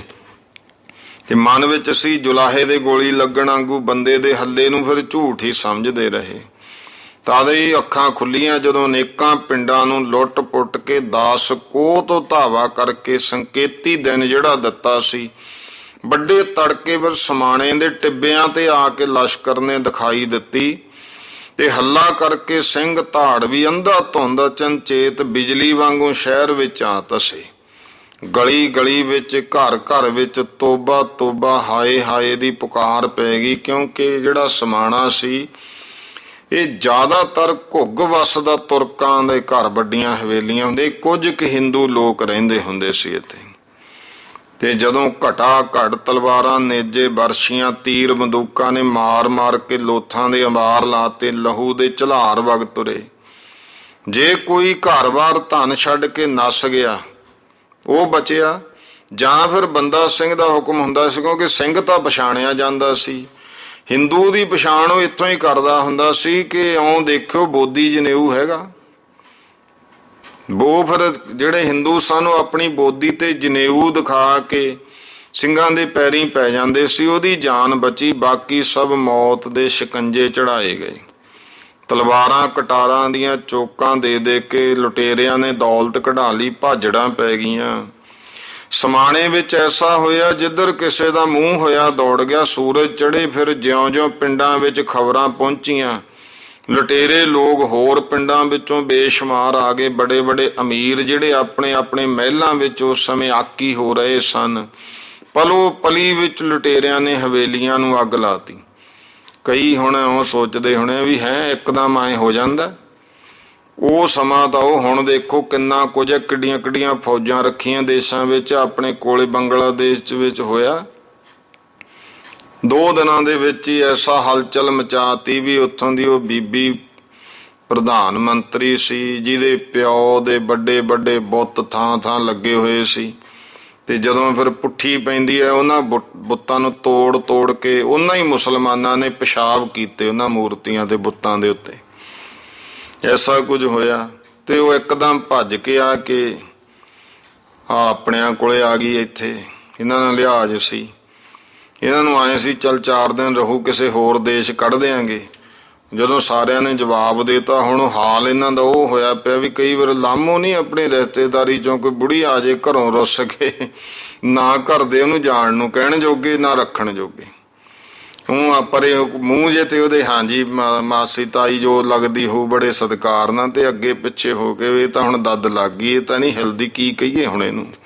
ਇਹ ਹਾਲ ਆਪਣਿਆਂ ਦਾ ਹੋਇਆ ਪਿਆ ਹੁਣ ਨਾ ਉਹਨੂੰ। ਤੇ ਉਹ ਇਸ ਗੁੱਸੇ ਵਿੱਚ, ਇਸ ਕਰਕੇ ਜਿੰਨਾ ਕੋਈ ਆਪਣੇ ਉੱਧਰ ਬੈਠੇ ਨੇ ਉਹ ਨਿਸ਼ਾਨਾ ਬਣਾਉਂਦੇ, ਉਹ ਕਹਿੰਦੇ ਵੀ ਤੁਸੀਂ ਤੁਹਾਡੇ ਵਾਲਿਆਂ ਨੇ ਸਾਡੀ, ਅਸੀਂ ਤਾਂ ਉਹਨੂੰ ਭਜਾਇਆ ਤੇ ਉਹ ਇੱਥੇ ਬੈਠੀ ਹੈ।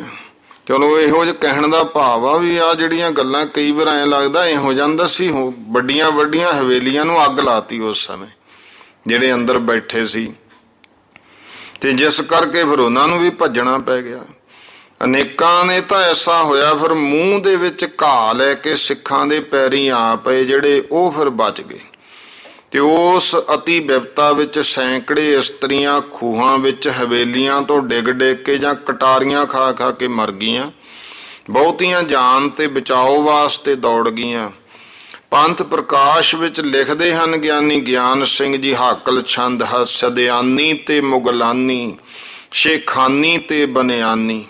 ਕਹਿੰਦੇ ਜਿੰਨੀਆਂ ਸੈਦਾਨੀਆਂ, ਮੁਗਲਿਆਂ, ਸਿੱਖਾਂ ਦੀਆਂ ਇਸਤਰੀਆਂ, ਵੱਡੇ ਵੱਡੇ ਸੇਠਾਂ ਦੀਆਂ, ਬ੍ਰਹਮਾਨੀ ਬਹੁ ਖਤਰਾਨੀ, ਹਿੰਦਵਾਨੀ ਅਧਿਕ ਪਠਾਨੀ, ਜਿਨ ਦੁਤੀ ਪੁਰਖ ਨਾ ਹੀਰਾ, ਪੜਦੇ ਮੈਂ ਪਲੀ ਬਧੇਰਾ।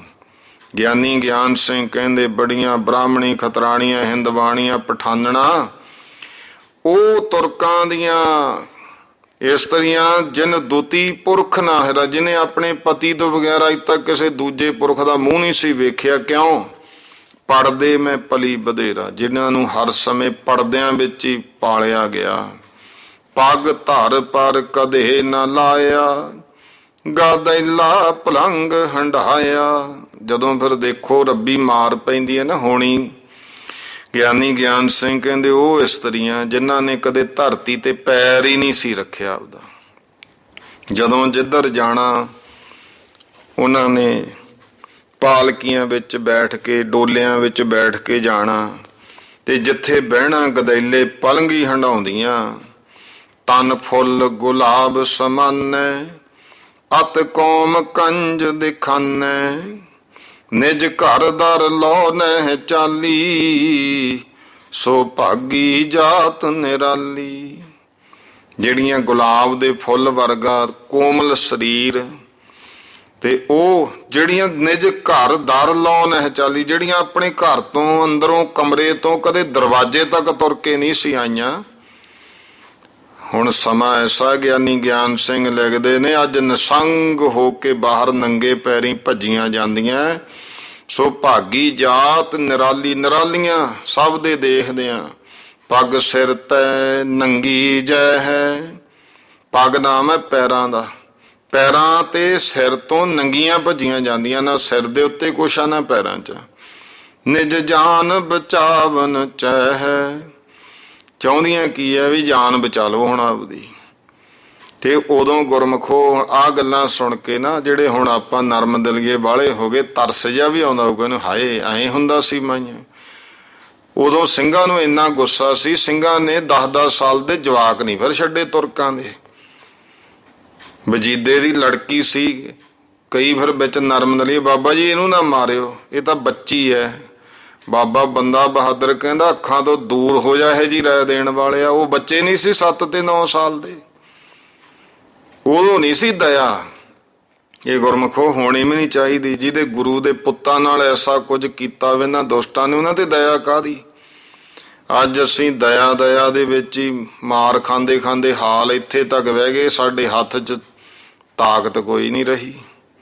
ਹੁਣ ਸਿੱਖ ਐਵੇਂ ਕਹੀ ਜਾਂਦੇ ਆ ਅਸੀਂ ਕਿਹੜੇ ਪਾਸਿਓਂ ਅਸੀਂ ਆਜ਼ਾਦ ਹਾਂ। ਅਸੀਂ ਤਾਂ ਗੁਰਮਖੋ ਸਿਰ ਤੋਂ ਲੈ ਕੇ ਪੈਰਾਂ ਤੱਕ ਗੁਲਾਮੀ 'ਚ ਆ ਗਏ। ਹੁਣ ਉਹ ਕਾਹਦੇ ਨਾ ਆ ਗਏ ਵੀ ਇਹ ਜੈਨੀਆਂ ਵਾਲੀ ਦਇਆ ਸਾਡੇ 'ਚ ਵੀ ਆ ਬੜੀ। ਇਹ ਦਇਆ ਨਹੀਂ ਸੀ ਹੁੰਦੀ ਕਦੇ ਸਿੰਘਾਂ ਦਾ। ਇਕੱਲੀ ਬਨ ਮੈਂ ਬਿਲ ਲਾਤੀ, ਬੌਰੀ ਸੀ ਦੌਰੀ ਜਾਤੀ। ਗਿਆਨੀ ਗਿਆਨ ਸਿੰਘ ਕਹਿੰਦੇ ਜੰਗਲਾਂ ਵਿੱਚ ਕੱਲੀਆਂ, ਕੋਈ ਨਾ ਭੈਣ ਨਾ ਭਰਾ ਨਾ ਮਾਂ ਨਾ ਪਿਓ ਨਾ ਪਤੀ ਨਾ ਕੋਈ ਭਤੀਜਾ ਪੁੱਤ ਕੋਈ ਨਹੀਂ ਹੈ। ਬਿਲ ਲਾਤੀ, ਬਰਲਾਪ ਕਰਦੀਆਂ ਫਿਰਦੀਆਂ ਨੇ। ਬੌਰੀ ਸੀ ਦੌਰੀ, ਪਾਗਲਾਂ ਵਾਂਗੂ ਭੱਜੀਆਂ ਜਾਂਦੀਆਂ। ਜਬ ਹਲ ਹਲ ਡੌਰੀ ਲਾਗੇ, ਬਹਿ ਚੌਕ ਚੌਕ ਬਹੁ ਭਾਗੇ। ਤੇ ਜਦੋਂ ਭੱਜਦੀਆਂ ਨੇ ਨਾ, ਤਾਂ ਜਿਹੜੀਆਂ ਡੋਰਾਂ ਵੀ ਸੀ ਮੈਂ ਗੁੱਤਾਂ ਕੀਤੀਆਂ ਉਹ ਵੱਜਦੀਆਂ ਨੇ, ਤੇ ਚੌਂਕ ਚੌਂਕ ਕੇ ਭੱਜੀਆਂ ਜਾਂਦੀਆਂ ਵੀ ਪਤਾ ਨਹੀਂ ਕੀ ਹੋ ਰਿਹਾ। ਸੱਜ ਬਦਨੀ ਗਤ ਮਦ ਕਦਨੀ, ਅਦਨੀ ਸੀ ਭਜਤ ਬੇਹਦਨੀ। ਮ੍ਰਿਗ ਨੈਨੀ ਸੁਕ ਪਿਕ ਬੈਨੀ, ਗੱਜ ਗਾਮਨ ਭਾਮਨ ਐਨੀ। ਇਹ ਸ਼ਿੰਗਾਰ ਰਸ ਹੈ ਇਸਤਰੀ ਦਾ। ਕਹਿੰਦੇ ਜਿਹੜੇ ਸਰੀਰ ਨੂੰ ਸਜਾ ਕੇ ਰੱਖਦੀਆਂ। ਗਤ ਮਦ ਕਦਨੀ, ਕਹਿੰਦੇ ਇਸ ਤਰ੍ਹਾਂ ਮਦ ਕਾਮਦੇਵ ਦੇ ਮਾਣ ਵਾਂਗੂ ਸੁੰਦਰ ਇਸਤਰੀਆਂ। ਅਦਨੀ ਸੀ ਭਜਤ ਵੇਹਦਨੀ, ਮ੍ਰਿਗ ਨੈਨੀ ਸੁਕ ਪਿਕ ਬੈਨੀ। ਮਿਰਗ ਵਰਗੀਆਂ ਅੱਖਾਂ ਤੇ ਪਿਕ ਬੈਨੀ, ਤੋਤੇ ਵਰਗੀ ਆਵਾਜ਼, ਜਿਨ੍ਹਾਂ ਦੀ ਕੋਇਲ ਵਰਗੀ ਆਵਾਜ਼ ਸੀ। ਗੱਜ ਗਾਮਨ ਭਾਮਨ ਐਨੀ, ਜਦੋਂ ਤੁਰਦੀਆਂ ਸੀ ਇਉਂ ਜਿਵੇਂ ਮਸਤ ਹਾਥੀ ਤੁਰਦਾ। ਇੰਨੇ ਮਾਣ ਨਾਲ ਬਾਰਨ ਕੇ ਭਾਰਨ ਤੈ ਹੈ, ਲੱਕ ਲਚਕਤ ਮਚਕਤ ਜੈ ਹੈ। ਜੋ ਮਿਹਰੀ ਦੇਹਰੀ ਚੜਤੀ, ਤੇਹਰੀ ਹੈ ਚੌਹਰੀ ਪੜਤੀ। ਨਵ ਜੋਬਨ ਜੋਬਨ ਜੋਬਨ, ਰੋਬਨ ਸੰਗ ਹੋਵਨ ਕੋਵਨ। ਰੰਬਾ ਸੀ ਨਾਰ ਹਜ਼ਾਰੈ, ਬਹੁ ਏਕਲ ਫਿਰਤ ਉਜਾਰੈ। ਇਹ ਸਾਰਾ ਵੀ ਜਿਵੇਂ ਰੰਬਾ ਇਸਤਰੀ ਨਾਲ ਗਿਆਨੀ ਗਿਆਨ ਸਿੰਘ ਜੀ ਤਰਜੀਹ ਦਿੰਦੇ ਆ, ਭਾਵ ਕਿ ਉਹਨਾਂ ਦੀ ਸੁੰਦਰਤਾ ਤੇ ਉਹਨਾਂ ਦੇ ਜੀਵਨ ਬਾਰੇ ਲਿਖਦੇ। ਜਿਹੜੀਆਂ ਇੰਨੀਆਂ ਕਿਉਂਕਿ ਐਸ਼ ਪ੍ਰਸਤੀ ਵਿੱਚ ਪਲੀਆਂ ਸੀ। ਰੰਬਾ ਸੀ ਨਾਰ ਹਜ਼ਾਰ, ਰੰਬਾ ਵਰਗੀਆਂ ਹਜ਼ਾਰਾਂ ਬਹੁ ਏਕਲ ਫਿਰਤ ਉਜਾੜਾ। ਕਹਿੰਦੇ ਸਮਾਂ ਆਇਆ ਅੱਜ ਕੱਲੀਆਂ ਉਜਾੜਾਂ ਵਿੱਚ ਰੁਲਦੀਆਂ ਫਿਰਦੀਆਂ। ਘਰ ਤਜ ਕੇ ਲੋਗ ਲੁਗਾਈ, ਤਿਤ ਭਾਗੇ ਜਿਤ ਮਨ ਆਈ। ਘਰ ਨੂੰ ਛੱਡ ਕੇ ਸਭ ਉਧਰ ਨੂੰ ਭੱਜ ਗਏ ਜਿੱਧਰ ਨੂੰ ਮਨ ਆਇਆ। ਨਹਿ ਤੀਆ ਧੀਆਂ ਪਾਈ, ਨਹਿ ਪੂਤ ਉਠਾਇਓ ਮਾਈ। ਕਹਿੰਦੇ ਇਸਤਰੀ ਨੇ ਧੀ ਨੂੰ ਨਹੀਂ ਫੜਿਆ ਕਿੱਥੇ ਹੈ, ਤੇ ਪੁੱਤ ਨੇ ਮਾਂ ਨੂੰ ਨਹੀਂ ਦੇਖਿਆ ਕਿੱਧਰ ਹੈ। ਇਮ ਸਿੰਘਨ ਕੇ ਵਰਤੈ ਹੈ, ਸਭ ਜਨ ਬਨ ਭਾਗੇ ਜੈ ਹੈ। ਇਉਂ ਸਿੰਘਾਂ ਦਾ ਵਰਤਾਰਾ ਹੋਇਆ ਕਿ ਸਭ ਭੱਜੇ ਜਾਂਦੇ। ਸਿਰ ਤੁਰਕਨ ਕਹਿਰ ਸਿਤਾਨਾ, ਜਬ ਲੂਟਿਓ ਸ਼ਹਿਰ ਸਮਾਨਾ। ਕਹਿਰ ਵਰਤਿਆ ਤੁਰਕਾਂ ਦੇ ਸਿਰ ਤੇ ਜਦੋਂ ਸਮਾਣਾ ਸ਼ਹਿਰ ਲੁੱਟਿਆ। ਕਿਉਂਕਿ ਸਮਾਣੇ ਦੇ ਵਿੱਚ ਇੱਕ ਤਾਂ ਇਹ ਵੀ ਜਾਣਨਾ ਕਿ ਸਾਹਿਬਜ਼ਾਦਿਆਂ ਨੂੰ ਸ਼ਹੀਦ ਕਰਨ ਵਾਲੇ ਉਹ ਵੀ ਸਮਾਣੇ ਦੇ। ਸਮਾਣੇ ਵਿੱਚ ਜਿੰਨੇ ਵੱਡੇ ਲੋਟੂ ਤੁਰਕ ਸਨ ਉਹ ਸਭ ਸਮਾਣੇ 'ਚ ਬੈਠੇ ਸੀ। ਫਿਰ ਐਸਾ ਹੋਇਆ ਬਹੁ ਲੂਟ ਕਤਲ ਅਸ ਹੋਈ, ਦਿਨ 3 ਬਚਿਓ ਨਹਿ ਕੋਈ। 3 ਦਿਨ ਸਮਾਣਾ ਲੁੱਟਿਆ ਜਾਂਦਾ ਰਿਹਾ। ਇੰਨਾ ਧਨਵਾਨ ਸੀ ਉੱਥੋਂ ਦਾ। 3 ਦਿਨ ਲੁੱਟਦੇ ਰਹੇ, ਫਿਰ ਕਿਤੇ ਜਾ ਕੇ ਲੁੱਟ ਹੋਇਆ। ਲੋਥਨ ਪਰ ਲੋਥ ਚੜਾਈ, ਬੀਥਨ ਮੈਂ ਪਰੀ ਰਹਾਈ। 20 ਵਿੱਚ ਪਈਆਂ ਰਹੀਆਂ ਲੋਥਾਂ, ਕਿਸੇ ਨੇ ਚੱਕੀਆਂ ਨਹੀਂ। ਤਜ ਕਹਿਰ ਕਹਿਰ ਸਾਨੀ, ਸਭ ਗਈ ਭਾਗ ਤੁਰਕਾਨੀ। ਦੋਹਰਾ ਬਿਨ ਲੂਟੇ ਕੋ ਤਜਿਓ ਨਹਿ, ਬੱਜਿਓ ਸਾਰ ਸੈ ਸਾਰ। ਬਾਬੇ ਬੰਦੇ ਸਿੰਘਨ ਇਮ, ਲਿਓ ਸਮਾਣਾ ਮਾਰ। ਲੁੱਟੇ ਬਿਨਾਂ ਕੋਈ ਛੱਡਿਆ ਹੀ ਨਹੀਂ ਹੈ। ਇਉਂ ਭਾਈ ਸਿੰਘਾਂ ਨੇ ਸਮਾਣਾ ਮਾਰਿਆ। ਗਿਆਨੀ ਜੀ ਕਹਿੰਦੇ ਕਿਉਂ ਨਾ ਐਸੀ ਦੁਰਦਸ਼ਾ ਸਮਾਣੇ ਦੇ ਵਸਨੀਕਾਂ ਦੀ ਹੋਵੇ, ਜਿਨ੍ਹਾਂ ਮਦ ਮੱਤੇ ਕੁਪੱਤੇ ਮੁਸਲਿਆਂ ਨੇ ਸਾਰੇ ਦੇਸ਼ ਵਿੱਚ ਕਿਸੇ ਹਿੰਦੂ ਦੀ ਬਹੂ ਬੇਟੀ ਦਾ ਸੱਤ ਤੋੜੇ ਬਿਨਾਂ ਨਹੀਂ ਸੀ ਛੱਡਿਆ ਇਹਨਾਂ ਲੋਕਾਂ ਨੇ। ਇਹ ਸਮਾਣੇ ਦੇ ਸਨ। ਹਿੰਦੂਆਂ ਉੱਤੇ ਜ਼ੁਲਮ ਅਤੁਲਮਤਾ ਕਾਰੀ ਰਹੇ ਸੀ। ਸਮਾਣੇ ਦੇ ਸੀ ਸ੍ਰੀ ਗੁਰੂ ਤੇਗ ਬਹਾਦਰ ਮਹਾਰਾਜ ਜੈਸੇ ਜਗਤ ਗੁਰੂ ਸ਼ਾਂਤਮਈ ਬੇਗੁਨਾਹਾਂ ਉੱਤੇ। ਇਸੇ ਸ਼ਹਿਰ ਦਾ ਹੀ ਸੀ ਸੈਯਦ ਜਲਾਲਦੀਨ, ਜਿਹਨੇ ਗੁਰੂ ਤੇਗ ਬਹਾਦਰ ਮਹਾਰਾਜ ਤੇ ਤੇਗ ਚਲਾਈ ਸੀ। ਸਮਾਣੇ ਦਾ ਮਾਰਨਾ ਸੁਣ ਸੁਣ ਕੇ 20 30 ਕੋਹ ਤੋਂ ਜਿੰਨੀ ਲੁਟੇਰੀ ਖਲਕ ਸੀ ਪਾ ਪਹੁੰਚੀ। ਬੜੀ ਬੇਤਰਸੀ ਨਾਲ ਮਾਰ ਕੁੱਟ ਕੇ ਪੁਸ਼ਤਾਂ ਦੇ ਪ੍ਰਸ਼ਾਦੇ ਲੈ ਗਏ। ਮੜਲ ਗੋਤੇ ਮੁਗਲਾਂ ਜੈਸੇ ਬੜੇ ਬੜੇ ਅਮੀਰ ਆਪੋ ਆਪਣੀਆਂ ਹਮੇਲੀਆਂ ਤੇ ਗੜੀਆਂ ਵਿੱਚ ਚਾਕੀ ਹੋ ਬੈਠੇ, ਪਰ ਕੋਈ ਅਛੂਤ ਰਹਿਣਾ ਨਾ ਪਾਇਆ। ਜਿਨ੍ਹਾਂ ਜਿਨ੍ਹਾਂ ਸਰਦਾਰਾਂ ਫੌਜਦਾਰਾਂ ਵਕੀਲਾਂ ਨੇ 10ਵੇਂ ਗੁਰੂ ਪਾਤਸ਼ਾਹ ਮਹਾਰਾਜ ਨਾਲ ਆਨੰਦਪੁਰ ਛਡਾਉਣ ਵੇਲੇ ਛਲਵਲ ਕੀਤੇ, ਉਹ ਵੀ ਬਹੁਤ ਵੱਡੇ ਵੱਡੇ ਅਫਸਰ ਇੱਥੇ ਸਨ। ਉਹਨਾਂ ਦੇ ਟੱਬਰਾਂ ਦਾ ਤਾਂ ਸਿੰਘਾਂ ਨੇ ਭੇਤੀਆਂ ਤੋਂ ਭੇਤ ਲੈ ਕੇ ਖੁਰਾ ਖੋਜ ਵੀ ਨਹੀਂ ਛੱਡਿਆ। ਉਸ ਸਾਲ ਦਾ ਉਜੜਿਆ ਹੋਇਆ ਸਮਾਣਾ ਹੁਣ ਤੱਕ ਰੌਣਕ ਨਹੀਂ ਬਣੀ ਉਸ ਏਰੀਏ ਵਿੱਚ। ਜਿਵੇਂ ਆਪਾਂ ਸਰਹੰਦ ਦੀ ਗੱਲ ਕਰਦੇ ਹਾਂ, ਇਸ ਤਰ੍ਹਾਂ ਦੇ ਹਾਲਾਤ ਉੱਥੇ ਬਣੇ। 3 ਦਿਨ ਪਿੱਛੋਂ ਬਾਬੇ ਬੰਦੇ ਨੇ ਲੁੱਟ ਮਾਰ ਬੰਦ ਕਰਾ ਕੇ ਸ੍ਰੀ ਗੁਰੂ ਤੇਗ ਬਹਾਦਰ ਪਾਤਸ਼ਾਹ ਦੇ ਅਸਥਾਨ ਕੋਲ ਜਾ ਕੇ ਡੇਰਾ ਕੀਤਾ। ਤੰਬੂ ਕਨਾਤਾਂ ਦਰੀਆਂ ਵਗੈਰਾ ਸਮਾਨ ਉੱਥੇ ਦੇਖ ਕੇ ਚੰਗਾ ਚੰਗਾ ਨਾਲ ਲੈ ਜਾਣ ਵਾਸਤੇ ਗੱਡੇ ਲਦਾਲੇ, ਦਾਰੂ ਸਿੱਕਾ ਤਿਆਰ ਹਰ ਪ੍ਰਕਾਰ ਦਾ। ਅਮੀਰਾਂ ਦੇ ਘਰਾਂ ਵਿੱਚੋਂ ਮਨ ਭਾਉਂਦਾ ਸਿੰਘ ਤੇ ਧਾੜਵੀਆਂ ਨੇ ਉਠਾਇਆ। ਇਸ ਸਮੇਂ ਵਜੀਦ ਖਾਂ ਸੂਬੇ ਦੇ 4 ਚੁਗਲ ਸੀ ਜਿਹੜੇ ਭੇਤ ਲੈਣ ਆਏ ਹੋਏ, ਉਹ ਫੜੇ ਗਏ। ਨੀਤ ਨਿਪੁੰਨ ਬੰਦੇ ਨੇ ਉਹਨਾਂ ਨੂੰ ਛਿੱਤਰਾਂ ਦੀ ਮਾਰ ਕਰਾ ਕੇ 2-1 ਚਲਾਕਾਂ ਦੇ ਕੰਨ ਨੱਕ ਕਟਾ ਦਿੱਤੇ ਤੇ ਸੁਨੇਹਾ ਦਿੱਤਾ ਵਜੀਦੇ ਨੂੰ ਕਹਿਣਾ ਖਾਲਸੇ ਦੀ ਸ਼ਰਨ ਲੈ ਲੈ, ਨਹੀਂ ਤਾਂ ਇਹੋ ਹਾਲ ਜਾਂ ਇਦੋਂ ਵੀ ਵੱਡਾ ਹਾਲ ਸਰਹੰਦ ਦਾ ਹੋਵੇਗਾ। ਹੁਣ ਸਮਾਣੇ ਨੂੰ ਸਰਕਾਰ 8 ਦਿਨ ਉਸੇ ਥਾਂ ਮੁਕਾਮ ਰੱਖਿਆ। ਮਨ ਭਾਏ ਗੀਤ ਗਾਏ, ਗੁਰਦੁਆਰੇ ਪ੍ਰਸ਼ਾਦ ਚੜਾਏ। ਧਾੜਵੀ ਲੋਕਾਂ ਦੌਲਤ ਜੋ ਲੁੱਟੀ ਆਪੋ ਆਪਣੇ ਘਰਾਂ ਨੂੰ ਛੱਡਣ ਚਲੇ ਗਏ। ਮੁੜ 5-5 7 ਜਵਾਨਾਂ ਨੂੰ ਫਿਰ ਨਾਲ ਲੈ ਕੇ ਆਇਆ ਕੱਲਾ ਕੱਲਾ, ਜਿਸ ਕਰਕੇ ਫਿਰ ਤਾਂ ਬਾਬੇ ਬੰਦੇ ਨਾਲ ਬੜਾ ਭਾਰੀ ਟਿਮਟਾਣਾ ਹੋ ਗਿਆ, ਜਿਹਨੂੰ ਵੇਖ ਵੇਖ ਕੇ ਸਿੰਘ ਤੇ ਬਾਬਾ ਬੰਦਾ ਬਹੁਤ ਖੁਸ਼ ਹੋ ਰਹੇ। ਚੁਗਲਾਂ ਨੇ ਸਰਹੰਦ ਪੁੱਜ ਕੇ ਸਾਰਾ ਹਾਲ ਸਮਾਣੇ ਦਾ ਤੇ ਲੁਟੇਰੇ ਲਸ਼ਕਰ ਦਾ ਵਜੀਦ ਖਾਨ ਨੂੰ ਸੁਣਾਇਆ। ਉਹ ਬਹੁਤ ਤੜਫਿਆ, ਮਨ ਵਿੱਚ ਬਹੁਤ ਝੁਰਿਆ। ਅੱਗੇ ਕੀ ਹੋਇਆ ਉਹ ਆਪਾਂ ਕੱਲ ਦੇ ਸਮੇਂ ਵਿੱਚ ਪੜ੍ਹਾਂ ਸੁਣਾਂਗੇ। ਟਾਈਮ ਹੋ ਗਿਆ ਸਮਾਪਤੀ ਦਾ। ਸਰਮਾਈ ਭਾਈ ਉਚਾਰਨ ਕਰੋ ਜੀ। ਵਾਹਿਗੁਰੂ ਨਾਮ ਜਹਾਜ਼ ਹੈ, ਚੜੇ ਸੋ ਉਤਰੇ ਪਾਰ। ਜੋ ਸ਼ਰਧਾ ਕਰ ਸੇਵੰਦੇ, ਗੁਰ ਪਾਰ ਉਤਾਰਨ ਹਾਰ। ਵਾਹਿਗੁਰੂ ਜੀ ਕਾ ਖਾਲਸਾ, ਵਾਹਿਗੁਰੂ ਜੀ ਕੀ ਫਤਿਹ।